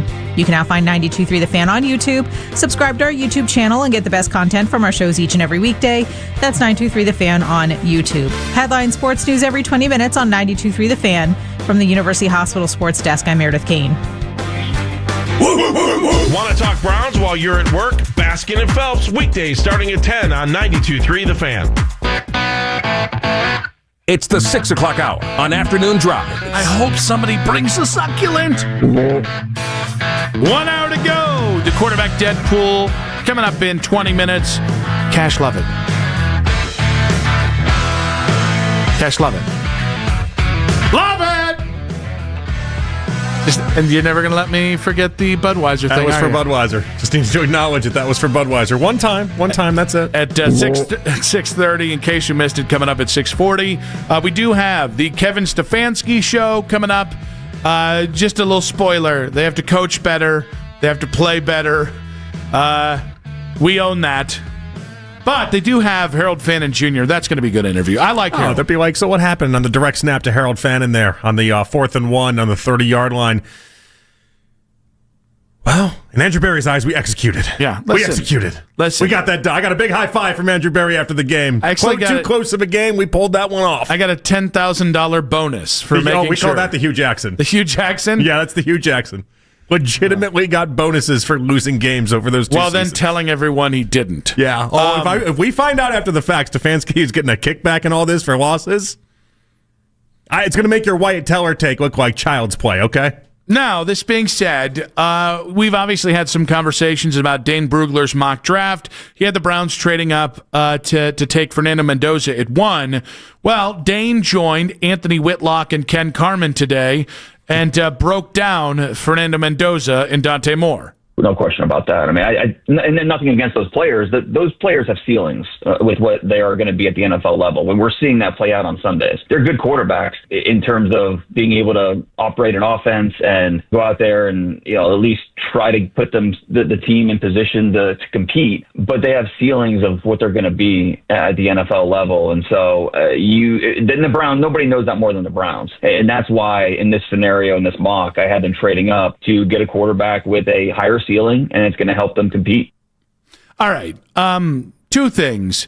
It sounds pretty logical to me that 2 guys thought to be top 3 picks this year would have higher ceilings than guys that were 3rd and 5th round picks. Yeah, that's fair. I left feeling pretty high about this whole ordeal, and it's not that I like Dante Moore early returns. Talk to me, I guess, after the Buckeyes game on Saturday. Early returns, I like Dante more than I like Fernando Mendoza, but I found it interesting. Then we talked to Joshua Perry, and he basically, his interpretation of Fernando Mendoza was just night and day different than Dane Brugler's. Yeah. It basically was he's not the star of Indiana's offense, and if the running backs are, in his opinion. And if you pressure Fernando Mendoza, he wilts. And he basically said, what happens when he doesn't have a running game, and you'll find out, you'll see. And this wasn't, I don't think he was just being an Ohio State honk there. I think he genuinely does believe Fernando Mendoza just isn't it when it comes to quarterbacks. And I think that's the struggle. So this is, we've talked about the ceiling versus floor of this, of if you're going for Mendoza, you're going for a guy who might be step in as a good starting quarterback, but he might never be more than that. Where Jared Goff, Matt Ryan, these are the kind of quarterbacks that he's been compared to. Whereas with Dante Moore, you could have a Joey Harrington situation. You could have a, oh my God, this guy's top 5 quarterback. What I think is interesting is Justin Herbert. If you err on the side of we got to be safe and cautious, we got to take the more NFL ready guy, right? And he busts. Ooh, that's just a tough one. That's really just tough to come back from if you because again, it really comes back to the idea of I don't think you should play it safe in this scenario because, quite frankly, every quarterback can bust. If it's still this regime, by the way, I don't know that Dante Moore can't be the selection if it's this regime because I don't think they can develop quarterbacks. Well, no, they can as long as they fit into Kevin Stefanski's system. Hypothetically, Dante Moore is going to need some cooking, but he's also going to need a lot of actual work to be done. Not just the problem I have with Stefanski so often. This is why we have no one ever developed on the offensive side of the ball. Is that I genuinely do think he just treats these players, all right, show up and what you are is what I'm going to get out of you. Okay, look at the defensive side of the ball. Jim Schwartz is developing everyone, and you're getting all sorts of returns on the defensive side of the ball because he's in there actually teaching these guys. And Myles Garrett, by the way, deserves a lot of credit too on the defensive line. He's constantly teaching these guys. He's basically a pseudo coach. Okay, we don't talk about that enough, but it's true. Meanwhile, on the offensive side of the ball, they don't ever develop under Stefanski. No. He just kind of rolls out the ball and says, okay, you are what you are, and then let's play with it. There's no actual coaching that happens. And if you take Dante Moore, the man can't even legally drink by the time the draft is around. He'd only played in 20 career games. Like, that's a raw quarterback. That's somebody you need to actually teach. So I agree with you that Kevin Stefanski hasn't developed anybody on the offensive side of the ball. The only devil's advocate I would throw out is it's really impossible to develop offensive talent when you've not had a consistent starting quarterback for 4 years. And specifically, like, even when you had a consistent starting quarterback, he was never there, or he was there for less than half of every season that he's been here. That's really, really hard. I'm not trying to give him the Peterlin pass. That's not what I'm trying to say. It kind of sounds like but it. I think it is Peterlin pass. And I think it might be one thing you have to think about is how much of this is just we've had 3 or 4 quarterbacks every year for the last 4 years. Now, granted, we've had guys in previous situations. We've had Josh Gordon. Well, I mean, we took with 3 different quarterbacks in the same season have 1,500 yards. You took 3 straight third-round wide receivers and watched each one of them just kind of come and go. They could also just. I mean, maybe they do stink, picks. but yeah, I know. But it's like so every bad pick we've had on the offensive side of the ball is just bad picks. Oh, no, the law of averages on this says that some of those have to be on Stefanski. Some of them have to be, and so that's the problem though I have in this discussion is that like even when it comes to quarterbacks, like I'm supposed to trust that he'll get Dante Moore where he needs to be. Like the enticing part of Mendoza for fans out there is that Mendoza, I mean, he's going to come as cooked and ready to go as you could want. You know, this is putting the bag in the microwave and just pressing 4 minutes and watching it heat up. This isn't actual cooking. This is as easy as it gets. And so I don't know. I'd look at Mendoza and say for Stefanski, that might be the only one of the two you could even trust. And kind of to what I don't like him more than Moore. I don't. And kind of to what you're saying, the whole idea of if you just plugged it's kind of like the special teams conversation where like, man, if you just had average special teams, you'd have at least 1 more win, if not 2 more wins right now.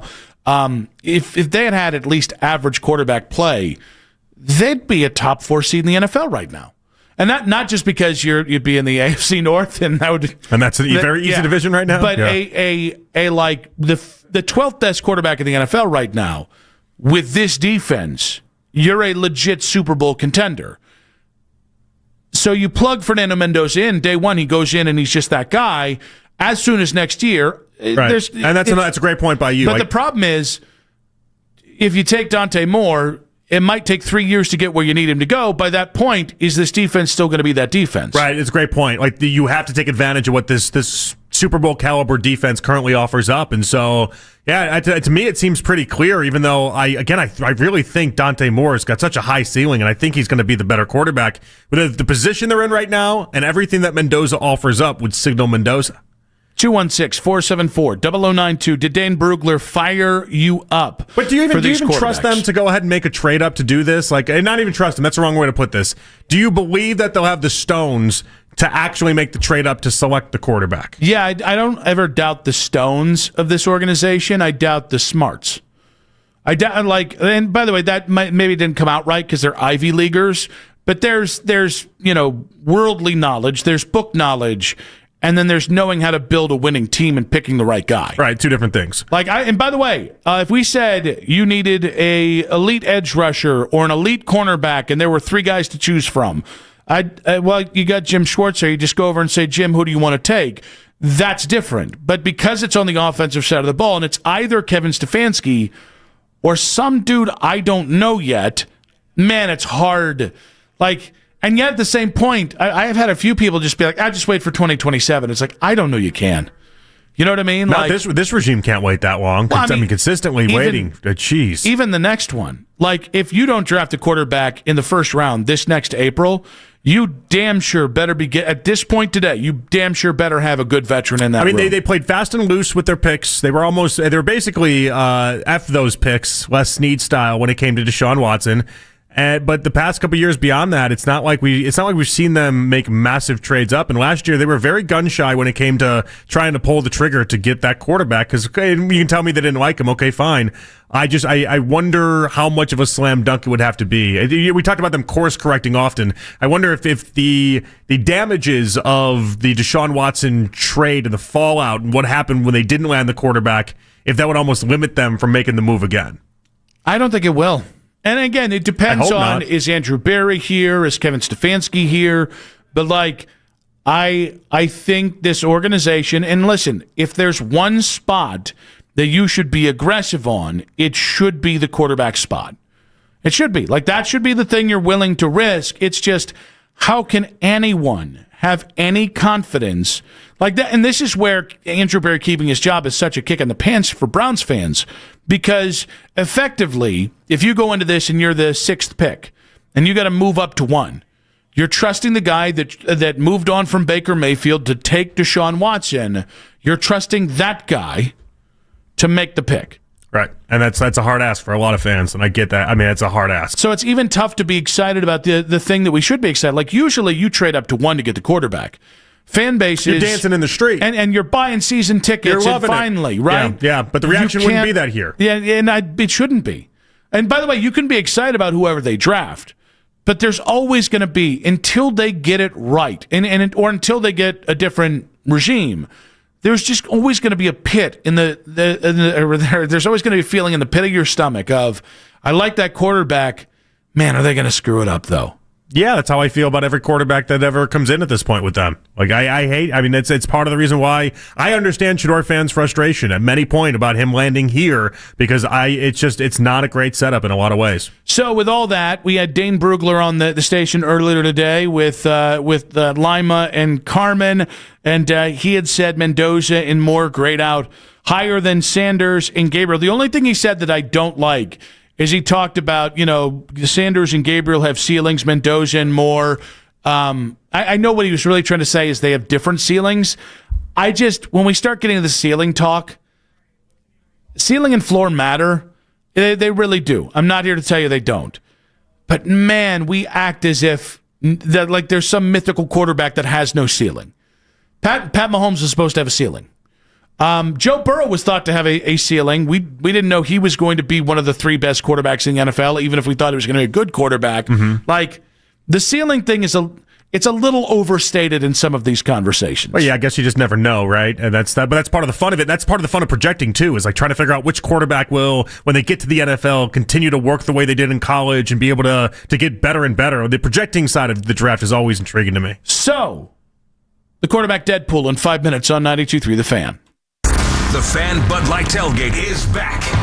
6 hours of game day coverage. Nick Padone and Jake Volnick get your game day started at 7 a.m. Jonathan Peterlin and Coach Lance Reisland take over at 10 a.m. Plus, beat reporter Daryl Ryder will have updates up until kickoff. The Fan Bud Light Tailgate Show is powered by the Valley Automotive Group. Smiley One Heating.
believe Giannis injured his Achilles following a preliminary MRI. The Kevin Stefanski Show is back tonight at 7. You can catch the Coach's Show immediately following Afternoon Drive right here on the radio home of the Browns, 92.3 The Fan. Headline sports news every 20 minutes on 92.3 The Fan. From the University Hospital Sports Desk, I'm Meredith Kane.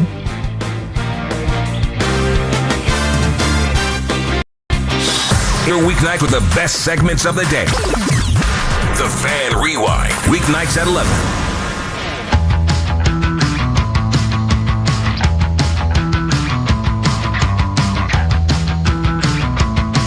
Show coming up in about 40 minutes there. Harold Fannin Jr. Your mic wasn't on. It wasn't? No, it was a glove stick and a save by Mac. Look at that. The dude could not pay attention the first 40 minutes of the show. But since then, you wait Locked for the in. compliment. We lock in. That was very good by you, Mac. This was, I'm trying to think of a game where the Browns were really bad early and then were great, but the Browns have just been really bad whole games. There's not been like a game where it's like they've been bad in the first half and they figured it out in the second half. Mostly. We have had a lot of really good first halves, yes, though. Exactly. And then just imploding in the second half. Yes. The Patriots game. The 49ers game. And when they've had the good first halves, they've continued it. The Miami game, the Raiders game. Good save, Mac. But we were just talking about Dane Brugler's comments. We're going to get Cash Lovett here in a few minutes, but it's time to get you updated with the quarterback Deadpool with the commissioner, Jake Murrin. What'd it do? All right, guys, I welcome you into Week 15 of the Afternoon Drive quarterback Deadpool, and I'm going to start with Mac Robinson's team. He has Lenore Sellers, who finished the season with a 4-8 record at South Carolina.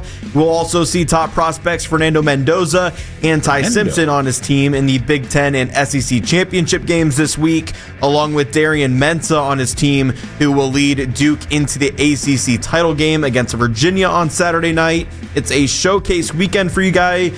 For your guys, Mac, but I hear you're looking to make a change to your roster. I think I'm going to make a move. I'm going to be dropping Darian Mensah and picking up Brandon Sorsby. That's the second Sorsby action we've got this year. Yeah, we've done some Sorsby. Yeah, once we've on done JP's some team. Sorsby swapping. So hold on, did the waiver wire, did we have to go through the proper protocols? You kind of just did that. That's why I started with Mac. I'm top of the waiver wire. That's why I started with Mac, because he hasn't made a move in quite a while. Okay. Who's on my team right now? Can you tell me? Because I might want to make a move as well. Yeah, we can go to your team next. You have Dante Moore, who is obviously a stock continuing to rise, regarded as one of the top QBs in the class. Cade Klubnik, who looked good against South Carolina last week. Garrett Nussmeier, he hasn't played in about a month or so. And then Haynes King, who has lost 3 of his last 4 games with Georgia Tech. I'd like to drop Haynes King. Can I add the furry? Finally got your furry. I've had my eyes out for him the entire time. You all know it. I'd like Josh Hoover to add it to my team if I could, please. As long as Nick doesn't have anything to say about that, because he would be next on the waiver wire, so he could block you from obtaining the furry. But who's my team again? So you have Arch Manning. He's going to spite do it now. Wait, you got to tell the waiver wire before. I'm going to call an injunction on this whole process. I don't think you have those powers. I'm going to call. Who do I go after when the commissioner bleeps up? Who do I go after? You got to file a real lawsuit. I need a grievance. I'm going to get the NFLPA attached to this. I'm sure there's a local judge that would like to adjudicate this. The judge. So who are my quarterbacks again? Yeah, you have Arch Manning, Carson Beck, John Mateer, and Jaden Mayava. Let's see here.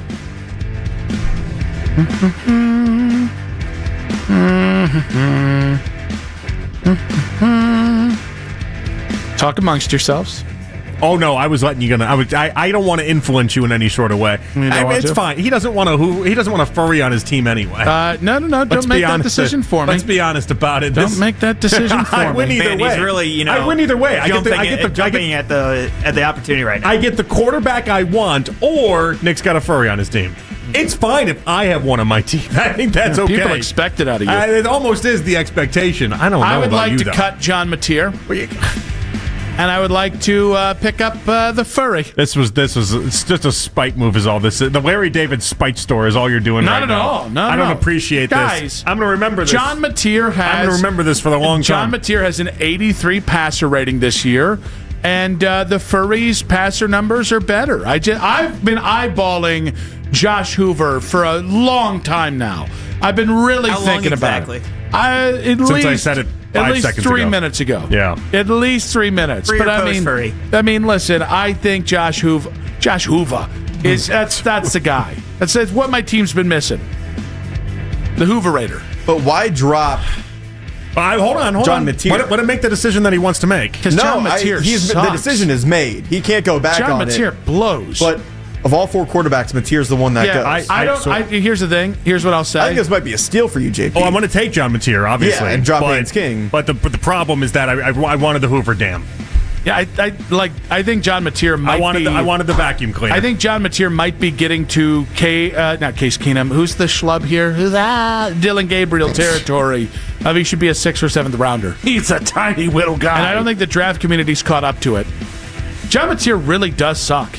I don't know if you guys have watched him. He's not good. And you picked him. You have Lenore Sellers. He went 4-8. And he's still going to go in the first round. Not this year. No, he's got to stay in college now. He's not going back. He's not going in. Yeah, we'll see. I also want Josh Hoover. Make some calls. Going to make some calls. Ty Simpson staying in Alabama, and then Lenore Sellers is obviously going to transfer out, and he's going to go to a different school. Like, your once promising draft board is basically hanging on by the weight of Fernando Mendoza. Yeah, we'll see. We'll see. That's exactly what's going to happen. He got you dead to rights. I think that Ty Simpson still comes out, but I still think you want to. It's because you want it to happen. I'm going to will it to happen, but you're going to be on the message boards. That's like different names. Like, I've heard he's got a top 5 grade. I don't know what you guys are hearing. Me too. I like that the Jeremy Fowler post coming up. The commissioner's like furiously typing over there. He's like, we haven't had this much action in the quarterback Deadpool ever. Yeah, a lot of graphic changes over here. Yeah, I'm you see working that. on. You're like, we got so much time to get Very the graphics graphic out. with a Hoover, with a furry If Hoover. you put a furry head on him, I think that's fair game. I think it's fair game. Put a furry over Hoover's head if you could, and make that the graphic. If we recall, okay? You've said repeatedly, we don't kink shame on the show, but you have furry shamed. I never have.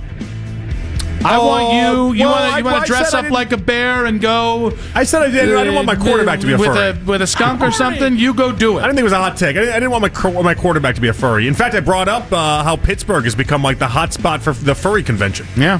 Like again, another thing for your what happened to Yinzers. Kenny Pickett. Another thing for your Yinzers over there. You can move off inbreeding and just talk about the furry convention. They've embraced it. Enjoy the So I will take Josh Hoover. Type of city that is. Yeah, you get Josh Hoover. JP gets John Mateer. Man, I wanted that furry. Last order of business, the votes, the poll from last week, it was 84% in favor of Mac, 11% Nick, and JP back in last place with 5% of the votes. But with all of these changes, we'll see what. Yeah, well, that's you've how bad dropped me that bad. You had Haynes King for 2 weeks now, but I guess you and Nick are just flip flopping last place in this poll. Every single week, you guys are second or third. And I might have the number 1 quarterback when it's all said and done. You very well could, and Dante Moore, yeah. So can I make another move? Well, are Mac and Jonathan done making moves? Because then we do have to go through the proper waiver wire channels. Well, I'd want to see his move first now. You know what? I'll allow it because. Am I back at the top of the waiver order now at this point? Yes, you are, Mac. All right, yeah, no, I'm not doing anything. What's your move? All right, well, then it would go to Jonathan, but I'll allow this because of the Josh Hoover. You finally going to get rid of Arch now? What's he doing? What's he doing over there? Looking. You're never going to know. I'm doing my research. Well, it would have been nice before the segment if maybe you did a little research. I already used my one. I already fired my first bullet. I'm going to go back. I got to get more bullets. You're out of bullets. Says you. We only got so much time in the segment. You're out of bullets. I know. By the way, apologies there to our good buddy. Cash, love it. Hate it. We're good for now. We're good for now. You got next week. That's true. Yeah. All right, all these changes will be posted afternoon 923 FAN on X. Go vote on the poll there. That is the commissioner there. That is the quarterback Deadpool. Snaked you on the furry. I really wasn't going to make that move. I totally did. I know you weren't. We all know you weren't. It's so good. We all know you weren't. I'm enjoying it so much. All of a sudden, we're like a slave to the waiver wire order. Okay. No, Thanks, commish. No, this is Thanks, no. commish. It's integrity of the game. All right? Look it up. Integrity. Integrity. You just admitted you snaked my guy, and you're going to give me a lesson on integrity? I had to have integrity. I said the game's got to have integrity. Unbelievable. You're an unbelievable human. Cash Lovett. About to appear on the fan hotline. It's time to put it on the line with Cash Lovett. Sponsored by BetMGM and MGM Northfield Park. Cash, welcome back to the show, my friend. How are we doing tonight, boys? Oh, we're just in that zone there. How about yourself? Yeah, doing absolutely wonderful. Love the integrity of the game, snaking of the competitors. I truly appreciate doing. If you're not cheating, you're not trying, right? That's true. I'm basically SMU in the mid 80s. I wouldn't tell that to your tax guy. He doesn't have to know. This is a you and me thing. All right, we got Cowboys at Lions tonight. How are we feeling about this one? Absolutely loving the Dallas Cowboys. The Detroit Lions are in a free fall, just like they were at the tail end of last year with all their injuries. Ron St. Brown is going to be questionable at best if he does play. The defense is a little bit in shambles. They got to go against CeeDee Lamb and George Pickens. Dak Prescott trying to make a late push for MVP. Go ahead, take him on the money line, plus 150. All right, in the college game, Cash, UNLV at Boise State. How do you see this one? I see it as we're going to have a lot of points and have a lot of fun. We're going to be riding with UNLV as their defense has been stepping up, allowing only 17 points in 3 of their last 4 games. This game did take place earlier in the year, and UNLV or Boise State was able to run away with it. Maddox Matson had a really good game. He's coming back from injury. This will be his first game back. Loving the running Rebs at plus 5.5.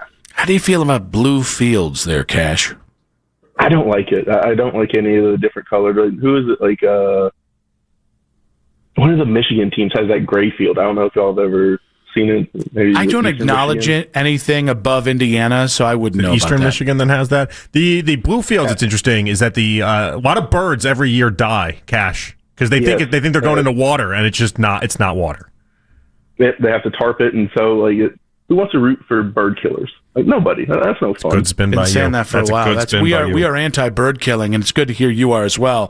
BYU at Texas Tech, probably going to be one of the most exciting games this weekend. What you got there?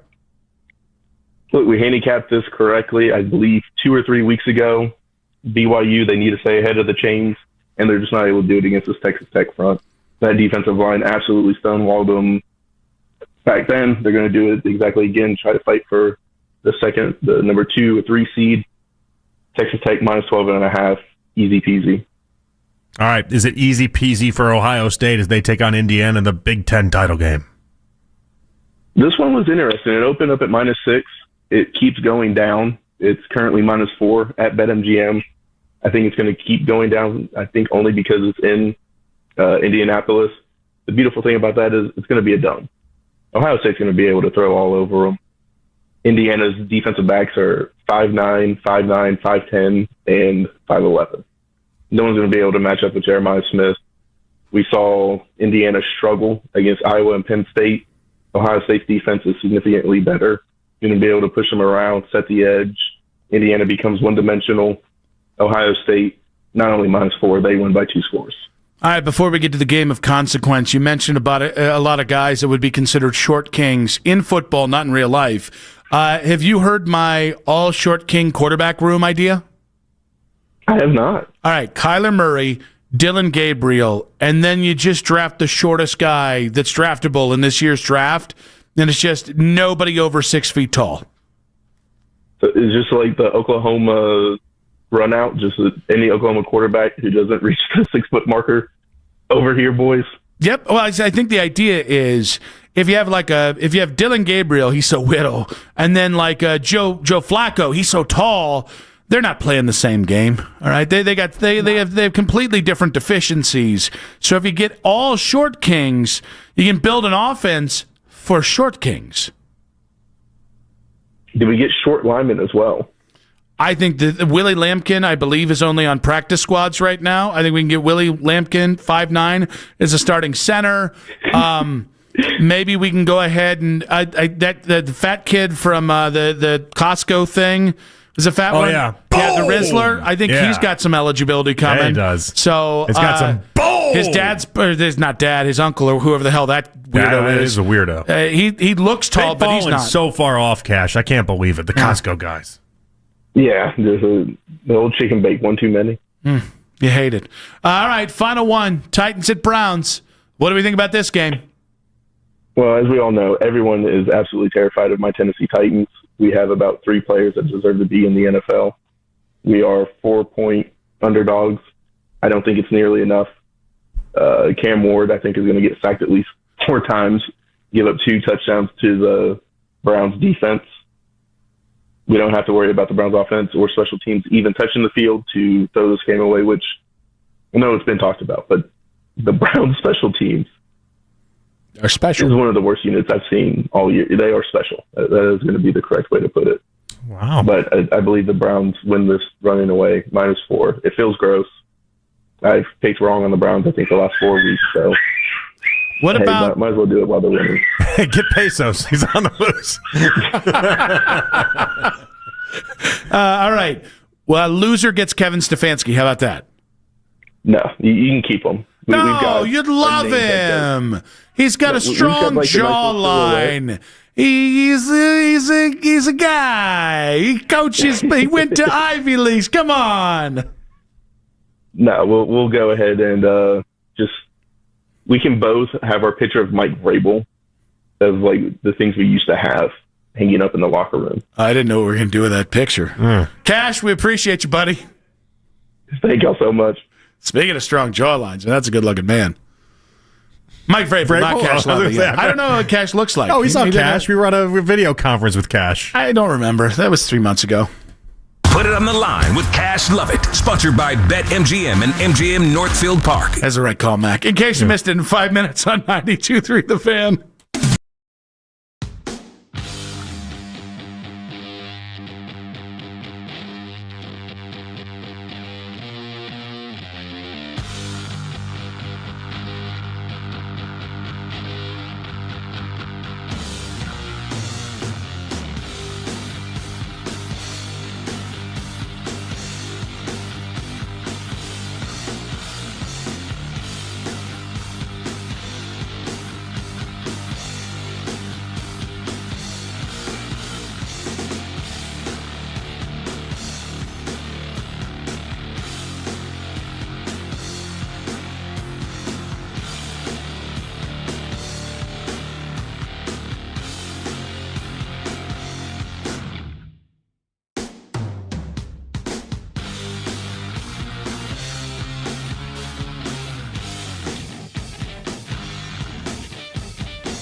Fill out a simple intake form, and a licensed medical provider will determine if treatment's right for you. If prescribed, it ships free and discreetly to your door. Find affordable treatment options at up to 95% less than brand names at hims.com/radio. That's hims.com/radio. HIMS.com/RADIO.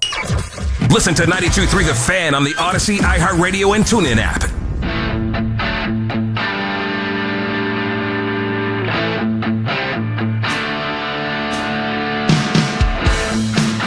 Final segment of today's show. I want to say a big thanks to our guest today, Joshua Perry, at 3 o'clock today. Great stuff on Ohio State, Indiana. Strong stuff on Indiana quarterback Fernando Mendoza, who, of course, the Browns could be in a position to draft this next April. Great stuff out of Chris Fedor. What the hell's going on with the Cavs? How do you fix it at 3:40? Pete Fiutak at 4:20 on Ohio State, Indiana. We also got into Penn State's coaching search and Lane Kiffin. We gave him full runway to take shots at Lane Kiffin, and he did not. That's not the Pete Fiutak I know. But, and we just had the great Cash. Love it! Hate it! In the previous segment, sometimes I'm like, I feel real bad for Cash because we really just kind of dragged him there. We kind of dragged him into a situation he didn't deserve to be into. I think he wanted it. He's embracing it. Yeah, you can tell he likes it now. Yeah. He kind of tried to get us in the beginning and then didn't. Then once we really started to go, he really... by the way, he would flip like that. There we went. Like that. If Kevin Stefanski became the head coach of the Titans. Whoever becomes the head coach of the Titans is doomed. In fairness. Do other people look at the Titans situation? Do they look at our situation like that? Because if that's the case, then this is not good for us. Yes. I think they do, and that's the problem. Because I'm like, you're not winning with the Titans. That ownership is so bad. They constantly, they meddle. They don't know what they're doing. There's no winning that's ever going to happen there. The only thing I'd say about that is that job, they've fired a head coach or GM for 6 straight years. It's not 6 straight years, but it's been like every 8 months on average for 5 years. That's a worse job than the Browns job. Actually, it would be really funny. Now I'm rooting for Stefanski to go there, and then he also gets like the 6 year runway. He gets like 6 years that he had here, and it's like he just does no winning because no one wins there as well. But it's just like that's his lot in life. He will be the guy that never gets fired and gets like your public record of being like non-reactionary off. I will tell you, I can't remember who did it. Some national media member, because I all I saw was the headline was, could Drake May get Josh McDaniel his 3rd coaching attempt? And I honestly thought to myself, you should be fired for writing that.